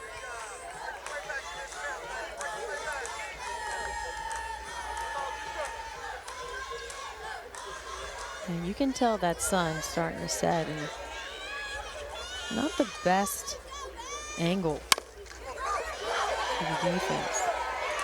And there you go. You're talking about speed right there. Not many people can run out that ball there down the first base line, but perfect position there by Colklager, and that's what you want to do if you're running out of that left side of the plate. You put it right down there where you're making them have to field it and then turn their body to make that play. That's right, and that's a perfect example of what I was just saying, kind of what you were just describing. It's in most cases, that's an out, but when you're dealing with Cam Colklager, it's a single. So Lake and Griffin see what she can do here with 2 of her teammates on.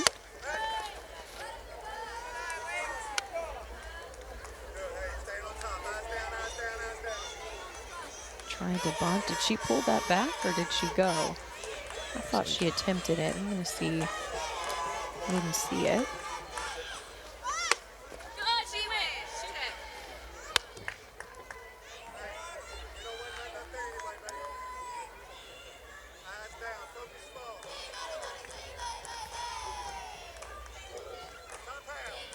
Lakin, again, we talked about her. She is responsible for 2 runs. Lays that bunt down beautifully down the third base line. Out at first, but it extends her teammates into scoring position there. That's just the first out of the inning. But again, Benton just doing it any way they can to move runners around, manufacture some offense here. And we've seen them hit some really solid base hits. That's right. And we've seen them lay down a 3-feet bunt. Yeah, that was really good. But of course, third baseman playing up really, really close as you would expect. They knew what was coming, but she did her job nonetheless and advanced the runner 60 feet.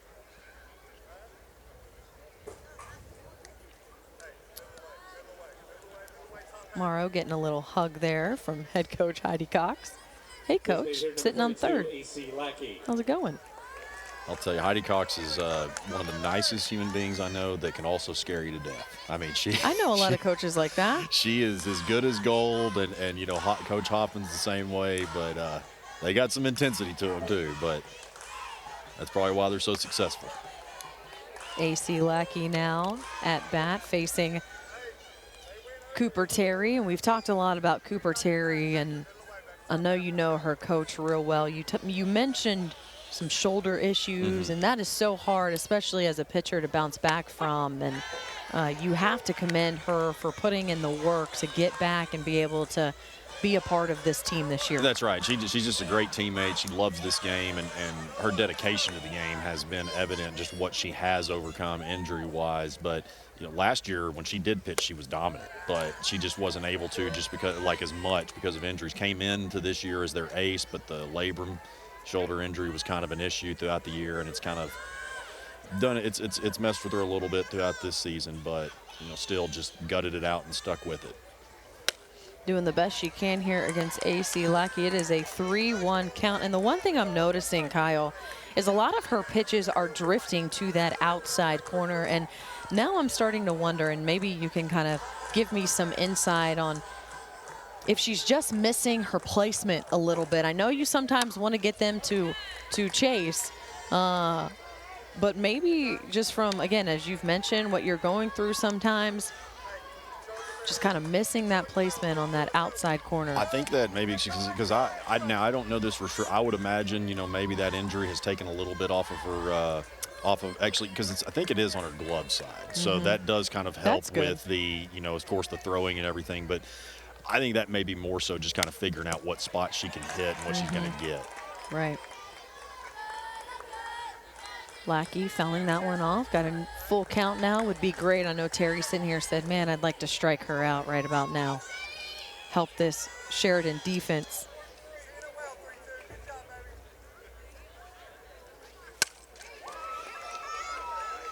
Ground out to second base. That's going to score one more run, but that is the second out of the inning, and that's going to score Morrow from third, and now it is 8-3 in favor of the Panthers, as we now have Aubrey Jackson, the 9-hole hitter here for the Panthers, coming up to the plate with 2 outs, and now you've got one runner there sitting on third base and another opportunity to extend this lead. Back to your point, they're just very effective at playing small ball right now. You look at the very first of the game there, and they were barreling some into the gaps and all that. Now they're just advancing runners and doing it effectively. And as we've mentioned, the bottom of the lineup doesn't mean much as she lays down that bunt. Doesn't beat out the throw there, but again, Benton adds one more to their counts. Their lead now 8-3, and Sheridan still trying to chip away here at this lead as we head to the bottom of the inning in Conway. This month on Arkansas PBS.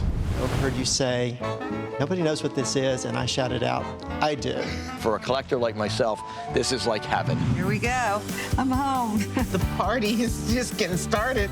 They're so romantic.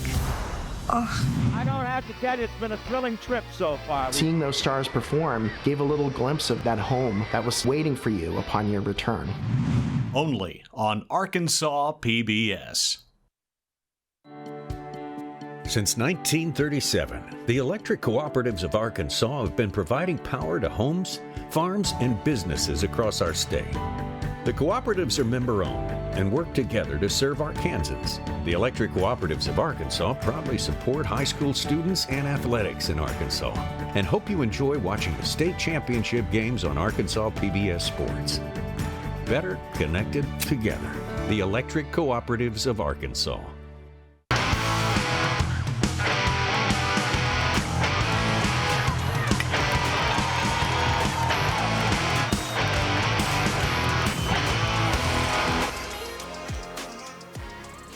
UAMS Health Orthopedics and Sports Medicine supports athletic programs and events across Arkansas. Clinics are located throughout Central and Northwest Arkansas. Learn more at uamshealth.com. PBS.com. Welcome back. Great to be with you. Alyssa Orange alongside Kyle Sutherland. And Kyle, it has been a fun one. And Sheridan here trying to get that offense going, not for lack of being on the base pass, but trying to just cross one over the plate a couple times and seeing if maybe here in the bottom of the fourth they can get it done with Cooper Terry leading them off. That's right. So another start leading off the inning, pitcher on pitcher. Well, there you go. Right up the middle.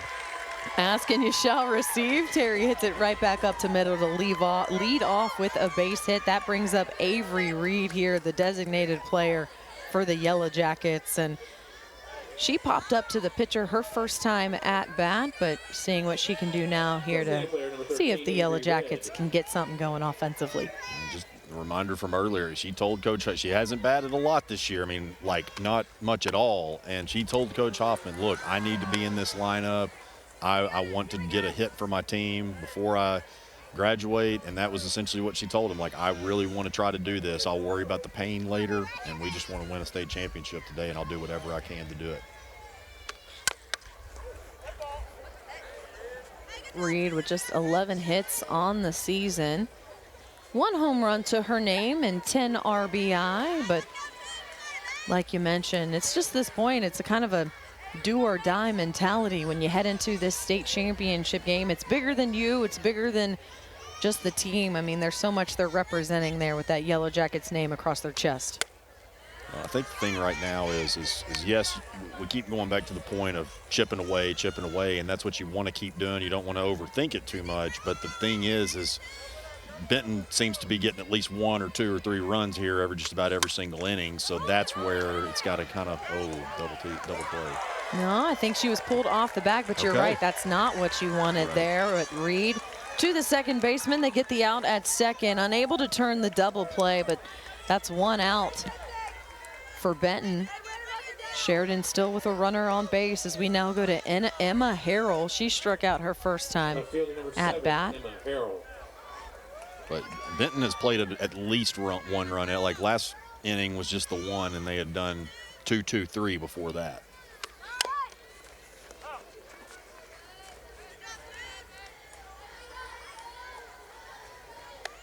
The National Memorial Day Concert, America's annual tradition to honor our nation's heroes and remember all of those who have served and sacrificed. Join me, Joe Mantegna. And me, Gary Sinise. With Robert Patrick, Yolanda Adams, Gretchen Mall, Blair Underwood, Mary McCormick, Scotty Hastings, Angel Blue, and Lauren Allred.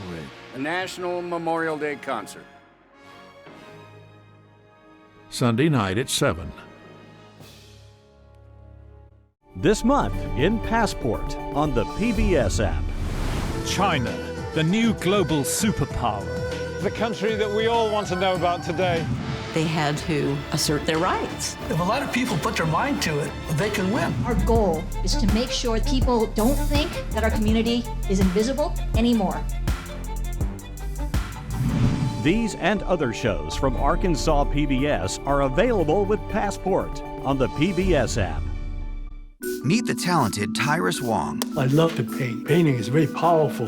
From his work as lead artist of Disney's beloved Bambi. To paint as many sketches I could set in the atmosphere. And many Warner Brothers hits. Wild Bunch, Harper with Paul Newman. To his ceramics, greeting cards, and kite building. I hope it flies. He was a Chinese immigrant who created his own century-long American dream. It was really a lot of fun. Join us for Tyrus on American Masters.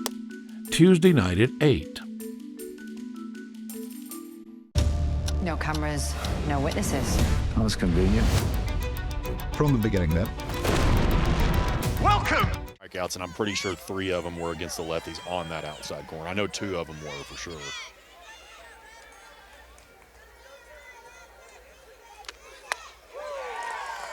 Swing and a miss there by Skylar. You could tell she kind of wanted that one. 1 for 1 today, a single, a walk, also scoring a run, doing what she can on the base passes is Skylar today. Throw down to first, not in time, but you want to keep Avery Reed honest down there at first.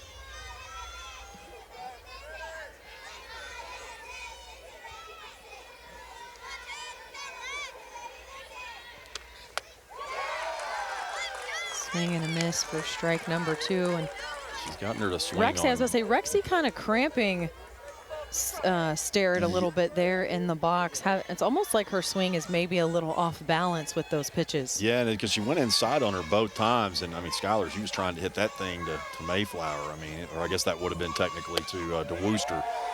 But, yeah, there was 2 in a row that Rexy went inside and got her swinging on those.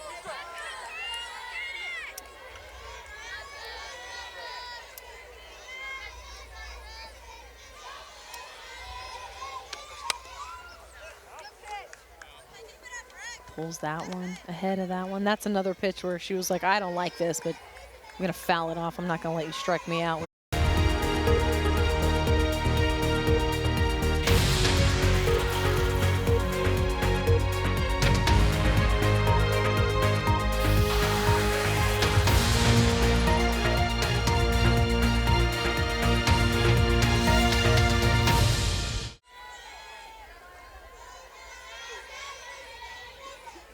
Here in the bottom of the 4th, 2 outs, 1 on for Sheridan. Good patience there.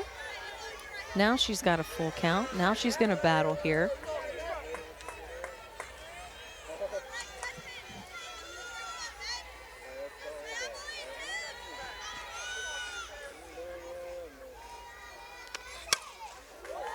Beautifully placed right to, unfortunately, where the left fielder is standing. But if you're Benton, not unfortunate, because now you're out of the inning. No damage in the 4th, and Benton just trying to keep their offense going. Pretty comfortable right now with their 8-3 lead here, as we've played 4 from Conway. Winrock Automotive supports Arkansas athletes as a sponsor of the Arkansas PBS Sports broadcast of the high school state championship games. With 7 dealerships across the state serving Little Rock, Conway, and Jonesboro, Winrock Automotive is community-focused and provides vehicle sales and service across Arkansas. We're honored to be a part of these unforgettable moments celebrating Arkansas student athletes. Winrock Automotive, connecting communities through service and support.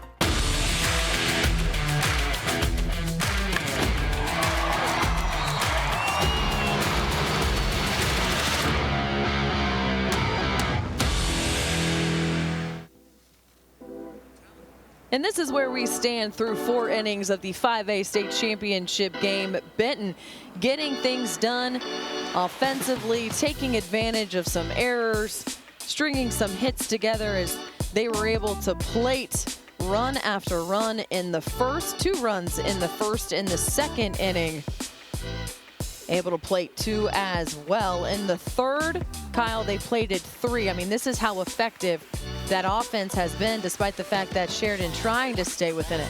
Yeah, that's right. And you look at just all the things that you combine with the base running, with the speed, with the bats. I mean, everything that really Benton has done to get them to this point, they have done just about perfectly across the board. You know, I know that Sheridan has gotten a few hits as far as against their defense. Sheridan's gotten a few hits on them, but really offensively, you couldn't have asked for a much better performance. It's been a really good showing for both teams so far, as you mentioned. But again, it's the Benton offense that has taken advantage of some opportunities, gotten base hits when they needed it, playing a little bit of small ball. And that's why they find themselves up right now 8-3 as we start the 5th inning. And we're at the top of the order here. Lydia Bethard, we've talked about her, but I have to, you've mentioned it. Lydia is their star on this team, but everyone has contributed, and it's been a lot as a team effort here for this Benton team. Lydia was around when they were that you're still a dynasty, but when they were winning those 2, 3 in a row, so she got a chance to see how things were done. And I mean, she already knew how the culture was when she came in as a freshman, but just getting to see all that talent and play with those. And now she has been able to be that leader for this group, and it's turned out really well. And as we talked about, you look through their lineup, a lot of youngsters in that group that are going to shine for a long time. It's great to have players like Lydia Bethard on your team to shine, but this is a team sport, and to have the cast around her that she has, where almost, you know, she shines, but not too brightly, because there's a lot of really good talent on this team as she takes this walk. And one of the things I think that she probably enjoys is, hey, you guys take some of this pressure off me. That's right. A lot of people want to look at me. A lot of people want to talk about me, but well, and I think team effort. You look at the 2021 through, and especially that 22 team. I mean, to me, that 22 team may have been a top 5, top 10 best that we've ever seen in the state. And, you know, Alyssa Houston got a lot of credit due and very much deserved. Don't get me wrong. But you look at Shelby Samples, you look at Lynn Scott, there's so many that you could point down the line that I know Alyssa looked at too, and we're like, okay, you know, yes, I've done some good things, but look at what my defense has done behind me. Look what this lineup has done, and I'm not involved. Well, here we are now, KB Moyen. She has been on base every single one of her at-bats. This is her 4th time. She sees strike 2.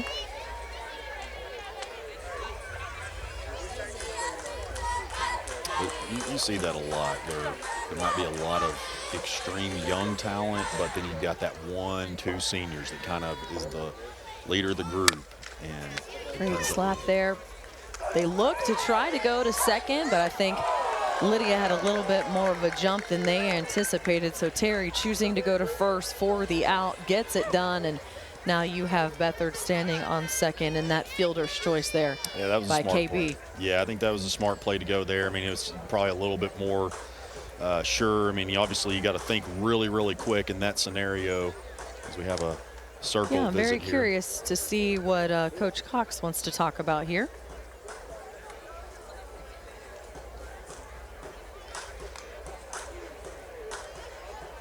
Now here's something fun that we haven't talked about yet, and it's new, Kyle, and it's the replay.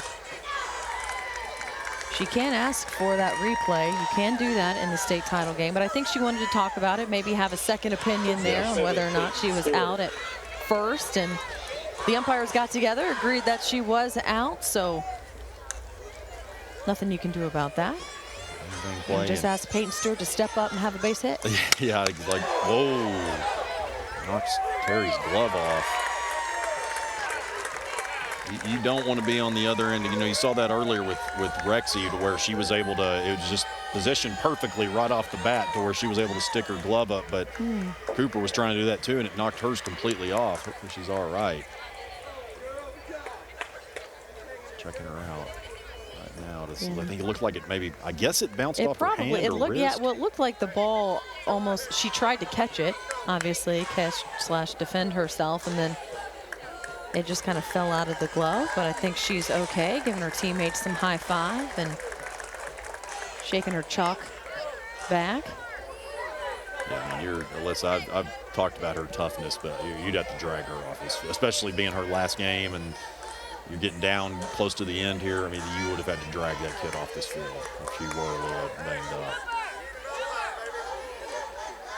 Not to be lost in all of that, Kyle. Lydia's now standing on third base. So Benton 2 in scoring position. In scoring position once again, and even closer now to poking their 9th run across. They do have 2 out, and we mentioned this, Sheridan looking for an easy defensive inning, and I'm not trying to jinx anything, but this could have the potential of being as close to an easy inning as they've had defensively from the start of the game.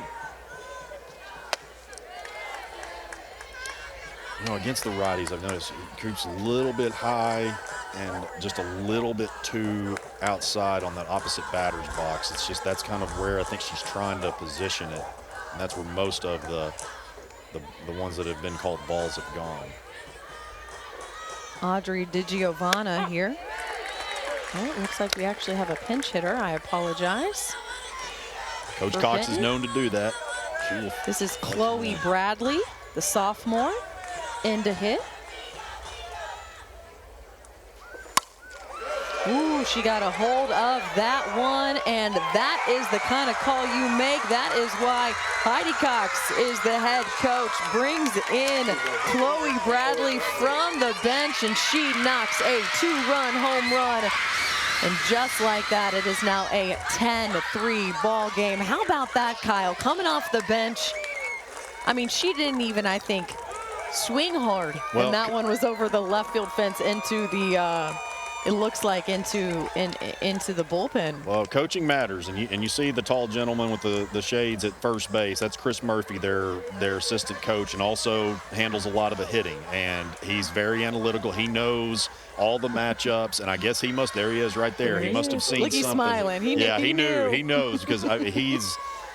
Chris could probably be a head coach if he wanted to. He's very well respected around the state, but I would imagine he and Coach Cox probably saw something right there where they really liked that matchup, and it certainly paid off. Again, that was Chloe Bradley with the home run, a 2-run home run to give Benton a 2-3 lead now.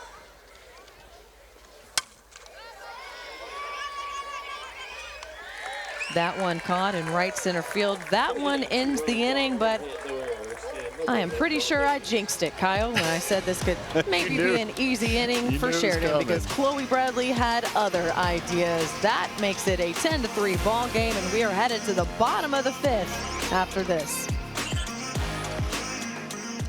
This month on Arkansas PBS. Hi, I'm Steve Weldon, inviting you to join me for a fun-filled 3-day hike at one of the most scenic national parks in America. Now I'm going further, following a route inspired by the Pan American Highway, a system of roads connecting the Americas. Each week we travel the country north to south, east to west, exploring some of the most exciting gardens. Only on Arkansas PBS. This broadcast is underwritten, in part by Centennial Bank supports communities across Arkansas and is a proud supporter of the Arkansas Activities Association and Arkansas PBS Sports, providing financial services since 1999. Member FDIC, more at my100bank.com.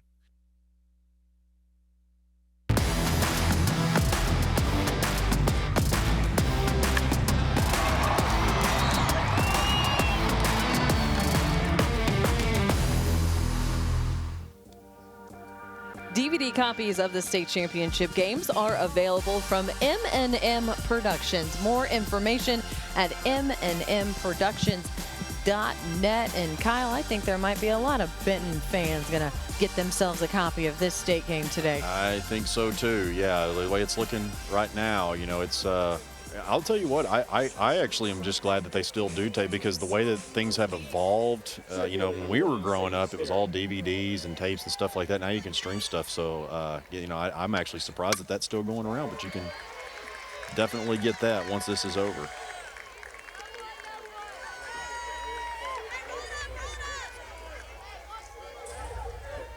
I believe that is Skylar Starrett leading off here for Sheridan with a base hit. It is indeed, and so her speed is on the base pass as we are in the bottom of the 5th right now, and the top of the order here for Sheridan, and in the Yellow Jackets just want to get something going, get some mojo going. Sadie, Mason, Marley, those are your next 3 batters. And yeah, and the 3rd inning was when they flipped the batting order, and so that was really the last time that some really good things had happened offensively for the Yellow Jackets. So Sadie getting a hold of this one right into the glove of Cameron Colklager for out number 1.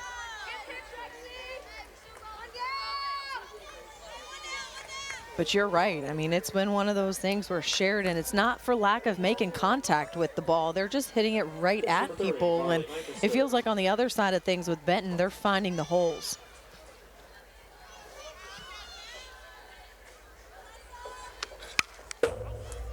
Mason Wilson up to bat now. And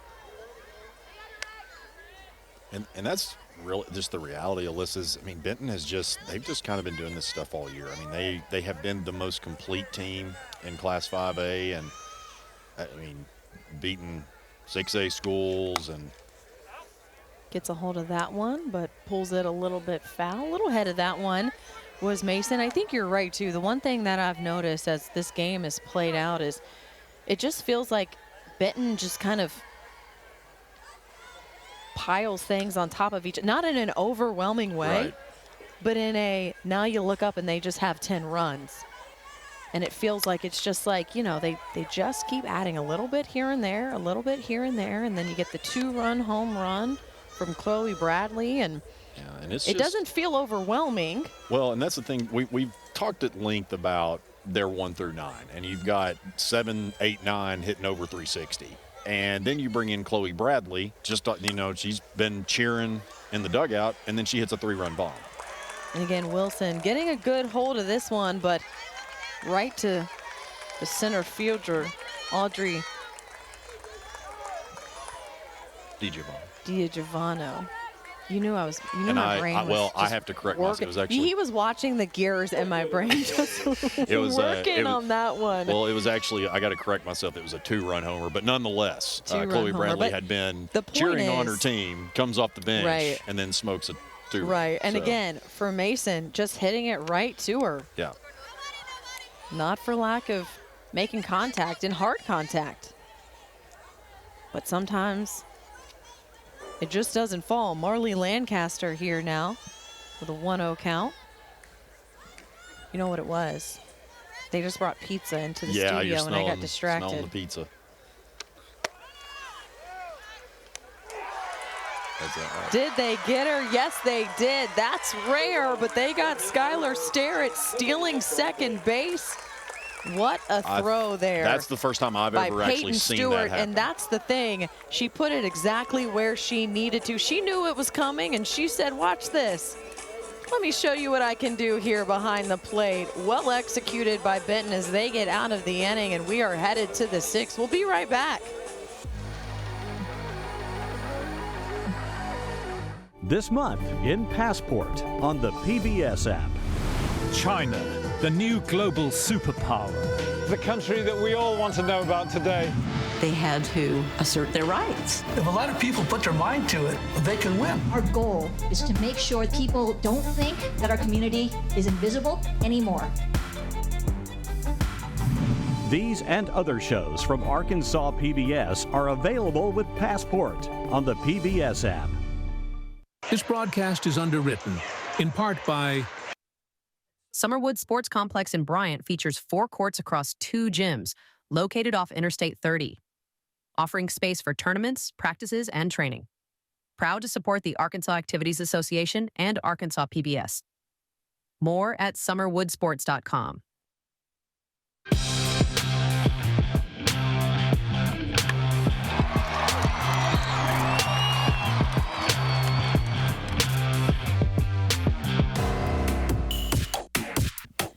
Big time shout out to our camera crew out there doing work, giving us the beautiful angles, giving you the beautiful view of today's game between Benton and Sheridan. You know, the scaffolding support for this broadcast that they're standing on is provided in kind by Legion Scaffolding. For more information, visit legionscaffolding.com. And they've been great at that camera work. Tip of the cap to them. Working hard out there. You want to talk about a glare? You know those guys got to deal with it too. Yeah, and the sun right on them.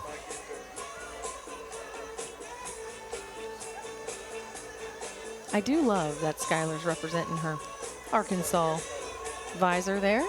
She knows what weekend it is up on the hill. Super regional weekend for the Razorbacks against Ole Miss. And yeah.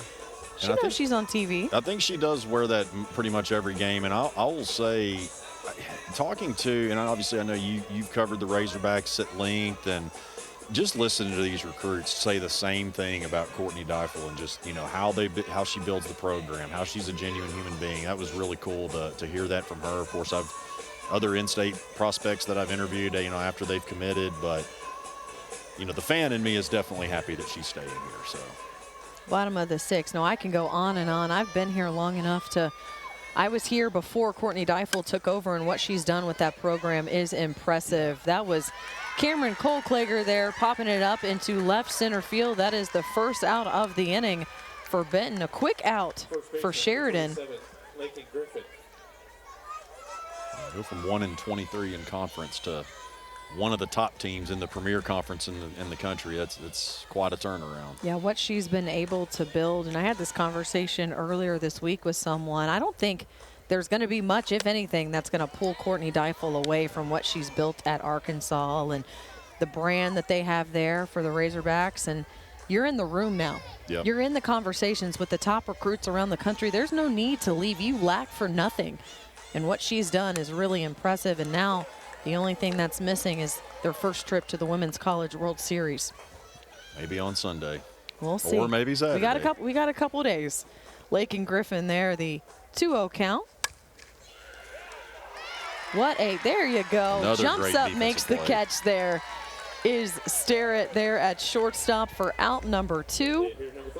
Now, it certainly helps that she's about 5'11", 6 foot. That doesn't hurt anything, but just also crazy athleticism.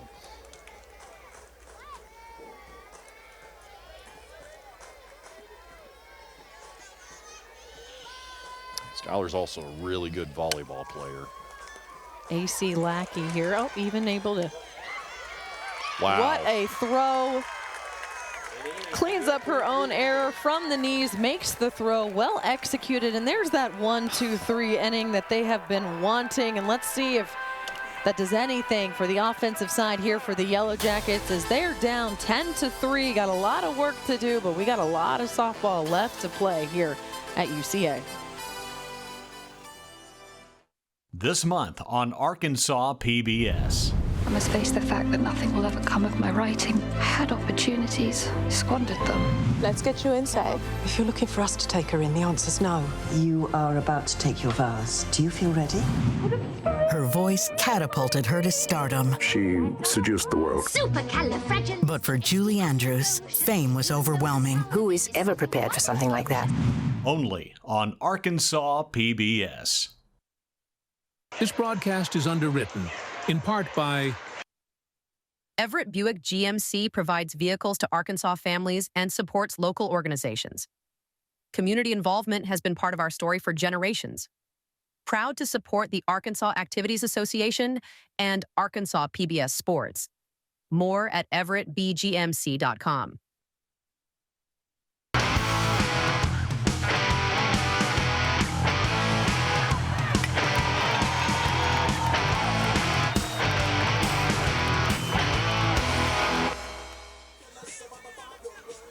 Arkansas PBS is the home for high school sports. If you love seeing these high school sports championships live and also on demand, please consider making a gift to Arkansas PBS today. A lot of crew here working hard to deliver this coverage for you, and it's been fun. Arkansas PBS doing the best they can to deliver the best high school sports coverage that they can. Welcome back to the 5A state title game as we get ready to rock and roll here in the bottom of the 6th. Benton right now up 10-3.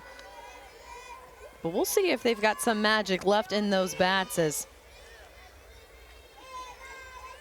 the Yellow Jackets start the inning here.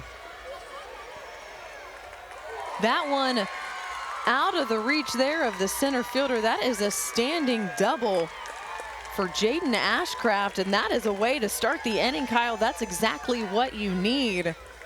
And we talked about how they've made good contact. They've had solid hits. They've just been at someone. And now Ashcraft able to find the gap there in left center field. Just off the glove, just out of reach. Yeah, I talked about it. I think it was in the second inning when she was at her first at-bat. They were wanting some of that postseason magic that she had last year to come back. And I think she actually hit one over the wall here last year and came pretty close to that. Chloe Clark trying to do the same thing, but unable to. And that one not getting past Cameron Kolklinger in right field. But that does move Ashcraft over to third.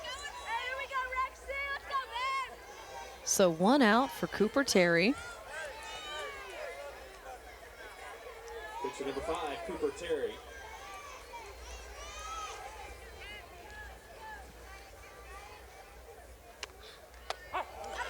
Great pitch there by Rexy Crane. Really We've talked about her a lot, but again, Kyle, just to reiterate, the job that Rexy Crane has done in the circle for Benton to just help with the success that they're seeing right now in this title game. Well, and you think about Rexy. I was talking about Alyssa Houston earlier. I mean, arguably the greatest player that we've ever had come through Arkansas. And for her to essentially step in and be that ace as a freshman last year. And Benton doesn't play, you know, very light schedules. They're going to really, really schedule tough, and they did that again this year. And so that's only made her better. But, I mean, just you got to have a warrior mentality in that circle, and that's exactly what she has.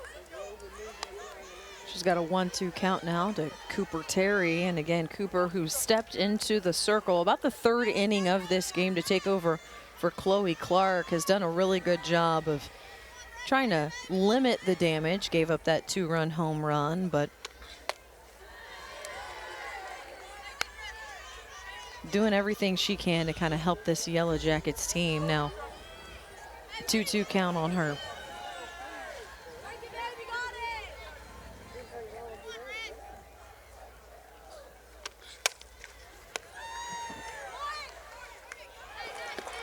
Back down to the second baseman. That's an easy out there at first base, but that does score a run, so it is now 10-4 as Sheridan sees another run across the board. That is 2 outs now for the Yellow Jackets. You have Avery Reed coming up to bat.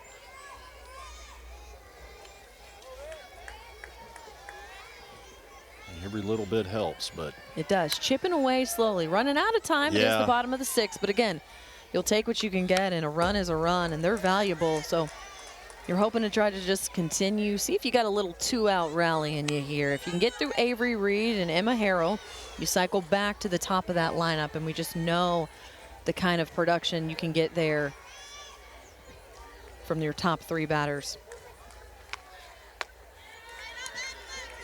Good job there by Avery to hold off there on that changeup.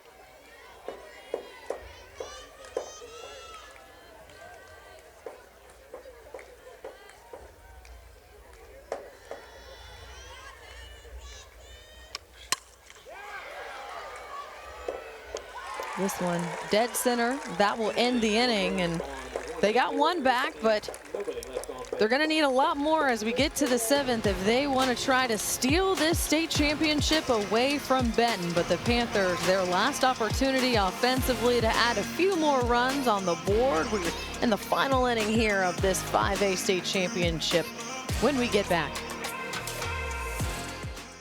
This month in Passport on the PBS app. Meet the groundbreaking author Amy Tan. I am a writer and tethered to the past. I've been photographing Asian Americans in New York City for 50 years.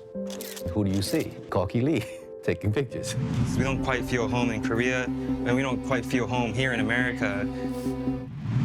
These and other shows from Arkansas PBS are available with Passport on the PBS app. This broadcast is underwritten in part by...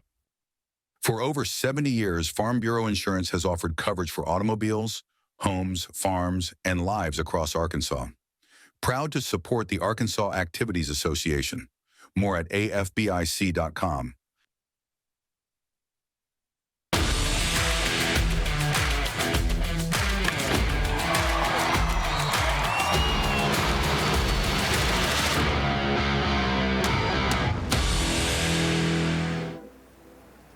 Experience the action all over again next week. Watch all the championship games on the PBS app anytime you want to. Great there for fans and even these players who are playing the game. Yeah.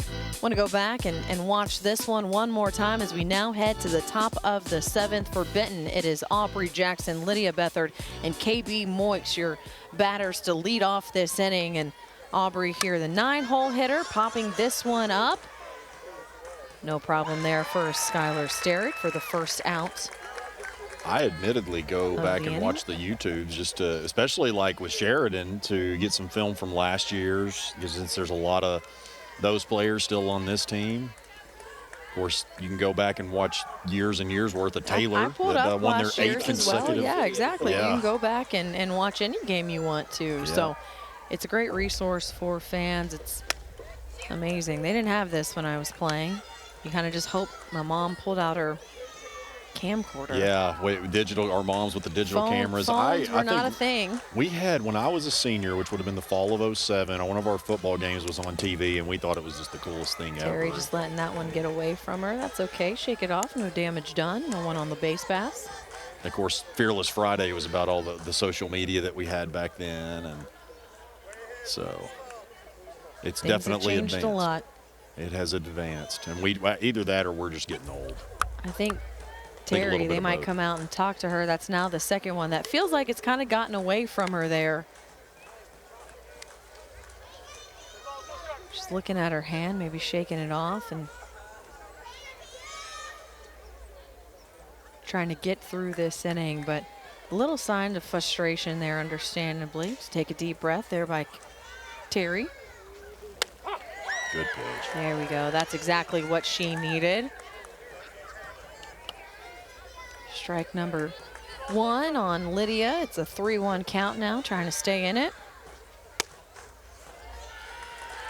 Ball 4, and that is the third time today that Bethel has walked. And again, that's as good as a base hit right now. Just get a runner on, and now KB Moix comes up, and the left fielder trying to see if she can keep this thing going.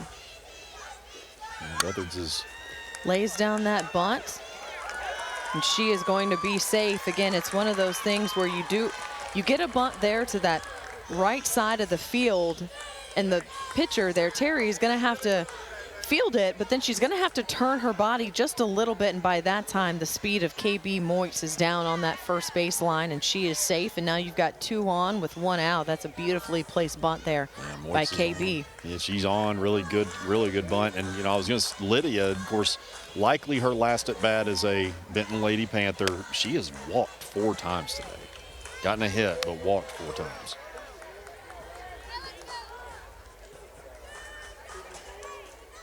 That's the kind of patience you want at the top of your lineup. Here's the power in Peyton Stewart. We've seen it once. Let's see if she can get a hold of another one. 2-0 count there. Cooper's really throwing some good stuff this inning.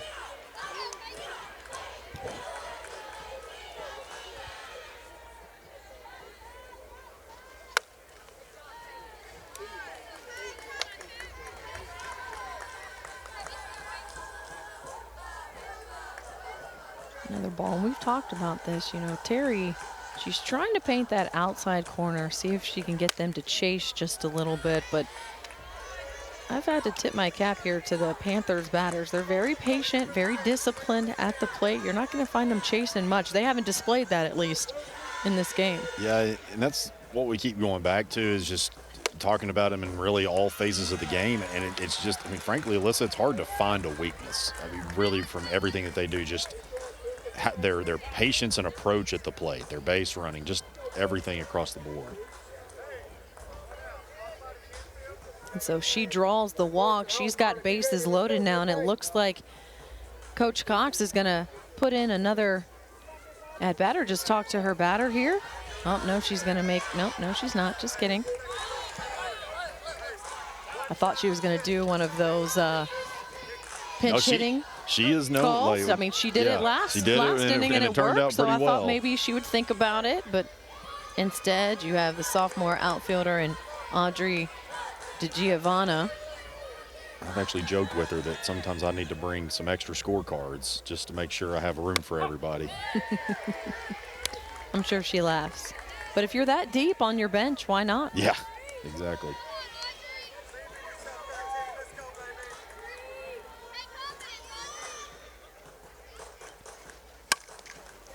Gets a hold of this one. They get the tag. Do they get the out at first? It looks like they called her safe from where we're sitting. Bethard, scores from third.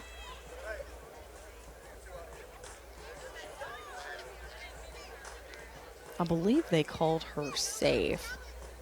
The view we're looking at, the camera's a little tilted, so it's cut off on first base, and I can't really see it.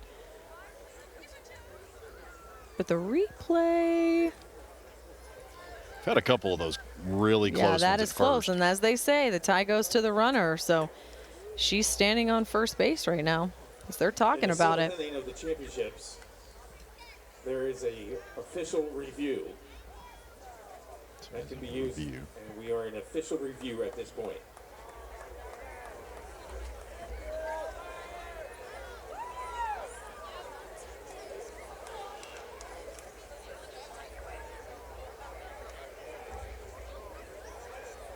This camera got knocked. It's like, I can't look at it. It like makes me like cross my eyes.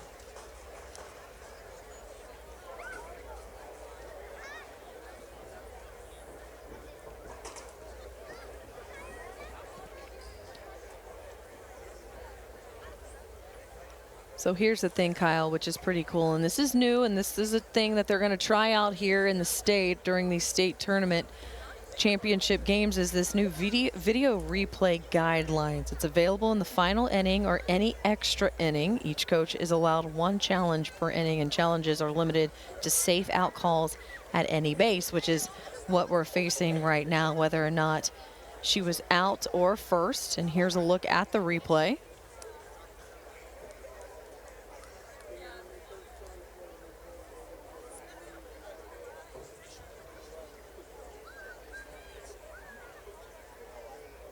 There it is, and that is close. I don't think you can get much closer, to be honest. Is it in her glove? I think.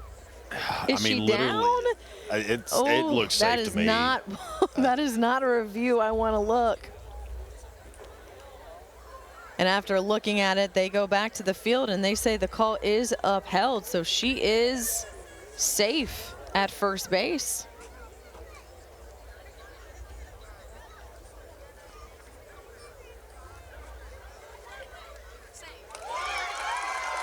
Yeah.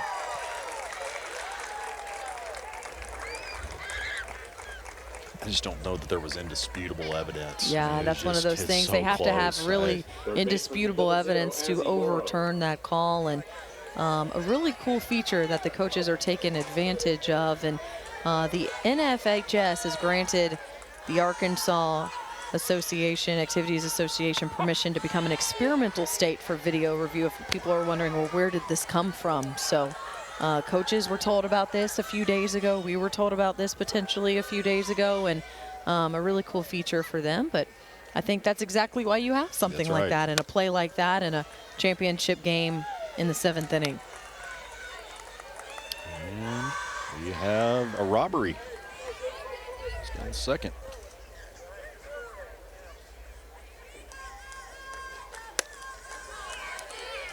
Is that Audrey DiGiovanna that, or who is that on base? Yeah, I believe it was Audrey, and AZ Morrow here up to bat now. So you've got runners on third and second for Morrow.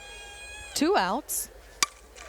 Sends this one well hit, but straight to left, and that is going to do it for the top of the 7th. So here we go. Sheridan with their last opportunity. They've got work to do, but they're going to try to do their best, see if they can rally here in the bottom of the 7th and have a comeback win for a state championship. Otherwise, Benton 3 outs away from another state title. We'll be right back from Conway after this.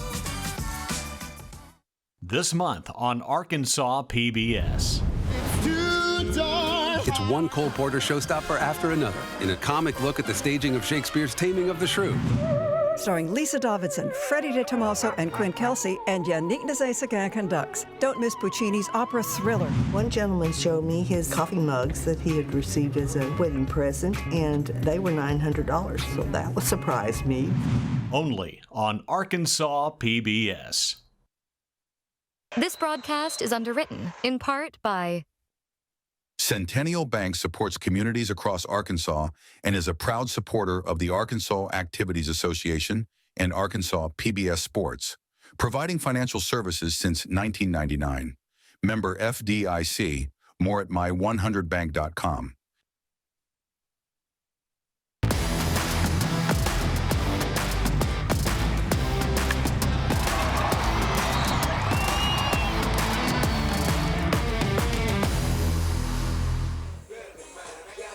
Well, welcome back, Kyle. We have reached the bottom of the 7th inning here in the 5A High School Softball State Championship game between Benton and Sheridan. Benton, the Panthers, with an 11-4 lead over the Yellow Jackets, and Emma Harrell steps into the box for Sheridan, trying to see if she can start a rally. They got a lot of work to do here, but she's seeing what she can do here from the bottom here of the lineup and then send it back to the top. And that will, Benton will, if they do end up closing this out, they will be the 5th team in state history to win 7 state championships. Or I'm sorry, 6th. It'll be the 6th. And Bentonville will try to be the 7th later this week. Yeah, that's right. Of course, Sheridan also with 6 as well. That's Benton right. and Sheridan both have 6 state championships to their name. And Sheridan won a season ago, looked to try to be back-to-back state champions, and Benton, of course, won in 2021, 23, 22, and 23 before falling in the first round last season in 2024, but bouncing back very well. And man, Rexy Crane has just been steady in the circle. I don't know if we've given her enough credit for how steady she has been for this Benton team. That's kind of Rexy in a nutshell, what you just said. She might not get the credit that she deserves because her numbers aren't going to be phenomenal. You know, it's not going to be, like I said earlier, that, you know, 0 walks, 15 strikeouts, but she just, her defense obviously is really good too, but she gets a lot of weight contact, and she's just, I think, really going from that curve to like more of a heavy drop has helped her game a whole lot. We're back to the top of the lineup for Sheridan. Skylar Starrett here, fouling that one off to stay alive. She's got a 2-2 count on her.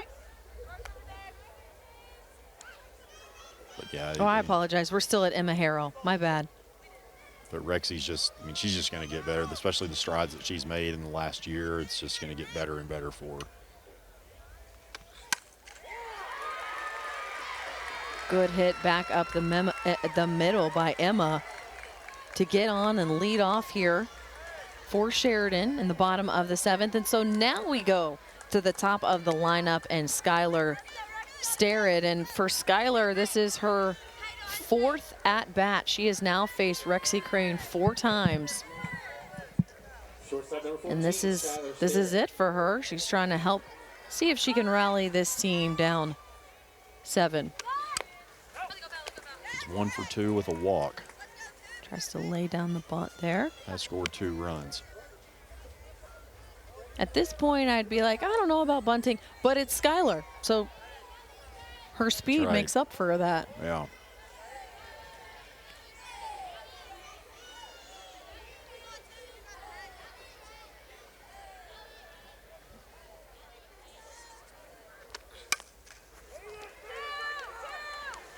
Benton trying to turn 2, but the speed, they know they don't really have the option. They get the out at second, but Skylar safe at first. They don't even try to throw it to first base because of her speed, but they get the out. Now they are 2 outs away, Kyle, from winning a state title, and in steps the sister, the younger of the 2 Starrett sisters, Sadie, here, seeing what she can do at the plate.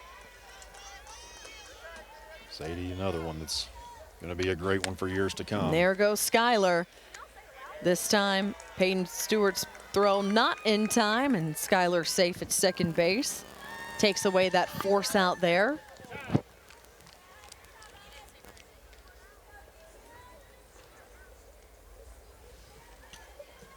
I mean, she was already at the bag before that ball was anywhere near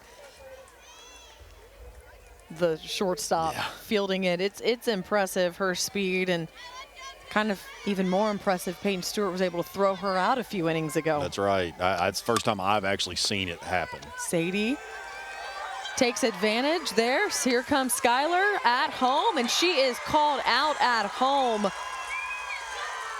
What an effort. I understand. I love the aggressive nature there by Skylar, and it was going to be a bang-bang play. Let's see if we can maybe pull that back up. Sadie safe at first.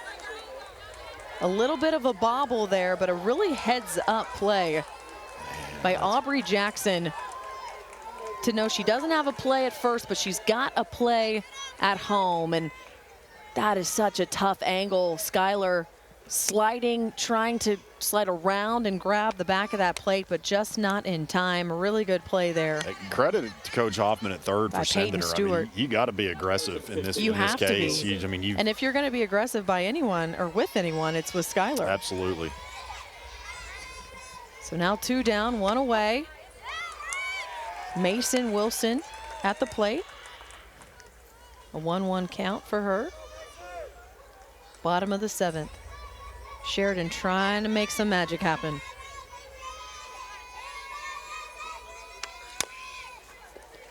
Contact there, back to Rexy Crane, and I feel like that was fitting there, Kyle. Crane getting that final out of the game, and Benton on top of the high school softball 5A world. They have another state title to their name, their first since 2023, and congratulations to the Benton Tigers. They win this one 11-4.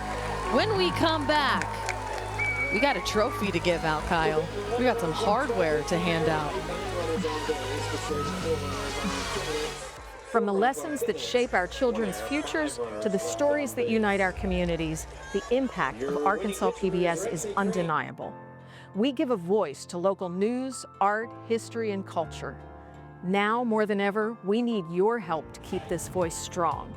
Please help us to keep good going by making a gift of any amount to show your support for Arkansas PBS. Visit myarpbs.org/keepgoodgoing. Thank you. This broadcast is underwritten, in part by... Summerwood Sports Complex in Bryant features 4 courts across 2 gyms, located off Interstate 30, offering space for tournaments, practices, and training. Proud to support the Arkansas Activities Association and Arkansas PBS. More at summerwoodsports.com. Sustaining membership is an easy, convenient, and affordable way for you to support the programs you love on Arkansas PBS. Sustaining members make an ongoing monthly contribution from either their checking account or credit card. Simply choose the monthly amount that fits your budget, and then call or go online and we'll set it up for you. Your donation will happen automatically each month, so your support will always be current. Need to make a change to your monthly gift? Just call or email us. You're always in control. Knowing we can count on a certain amount of revenue each month helps Arkansas PBS better plan for the future. Call or go online to start your sustaining membership right now. This broadcast is underwritten, in part by... Everett Buick GMC provides vehicles to Arkansas families and supports local organizations. Community involvement has been part of our story for generations. Proud to support the Arkansas Activities Association and Arkansas PBS Sports. More at everettbgmc.com. It's primetime on your time. Get more of your primetime favorites each weekday starting at 1:30 following our PBS Kids programs. Catch up on all the programs you love, including Exploring Arkansas, Nature, Antiques Roadshow, Arkansas Week, British Favorites, Mysteries, and more, beginning at 1:30 p.m. Monday through Friday. See the full schedule and all the ways to watch at myarkansaspbs.org/watch. This broadcast is underwritten, in part by... For over 70 years, Farm Bureau Insurance has offered coverage for automobiles, homes, farms, and lives across Arkansas. Proud to support the Arkansas Activities Association. More at afbic.com.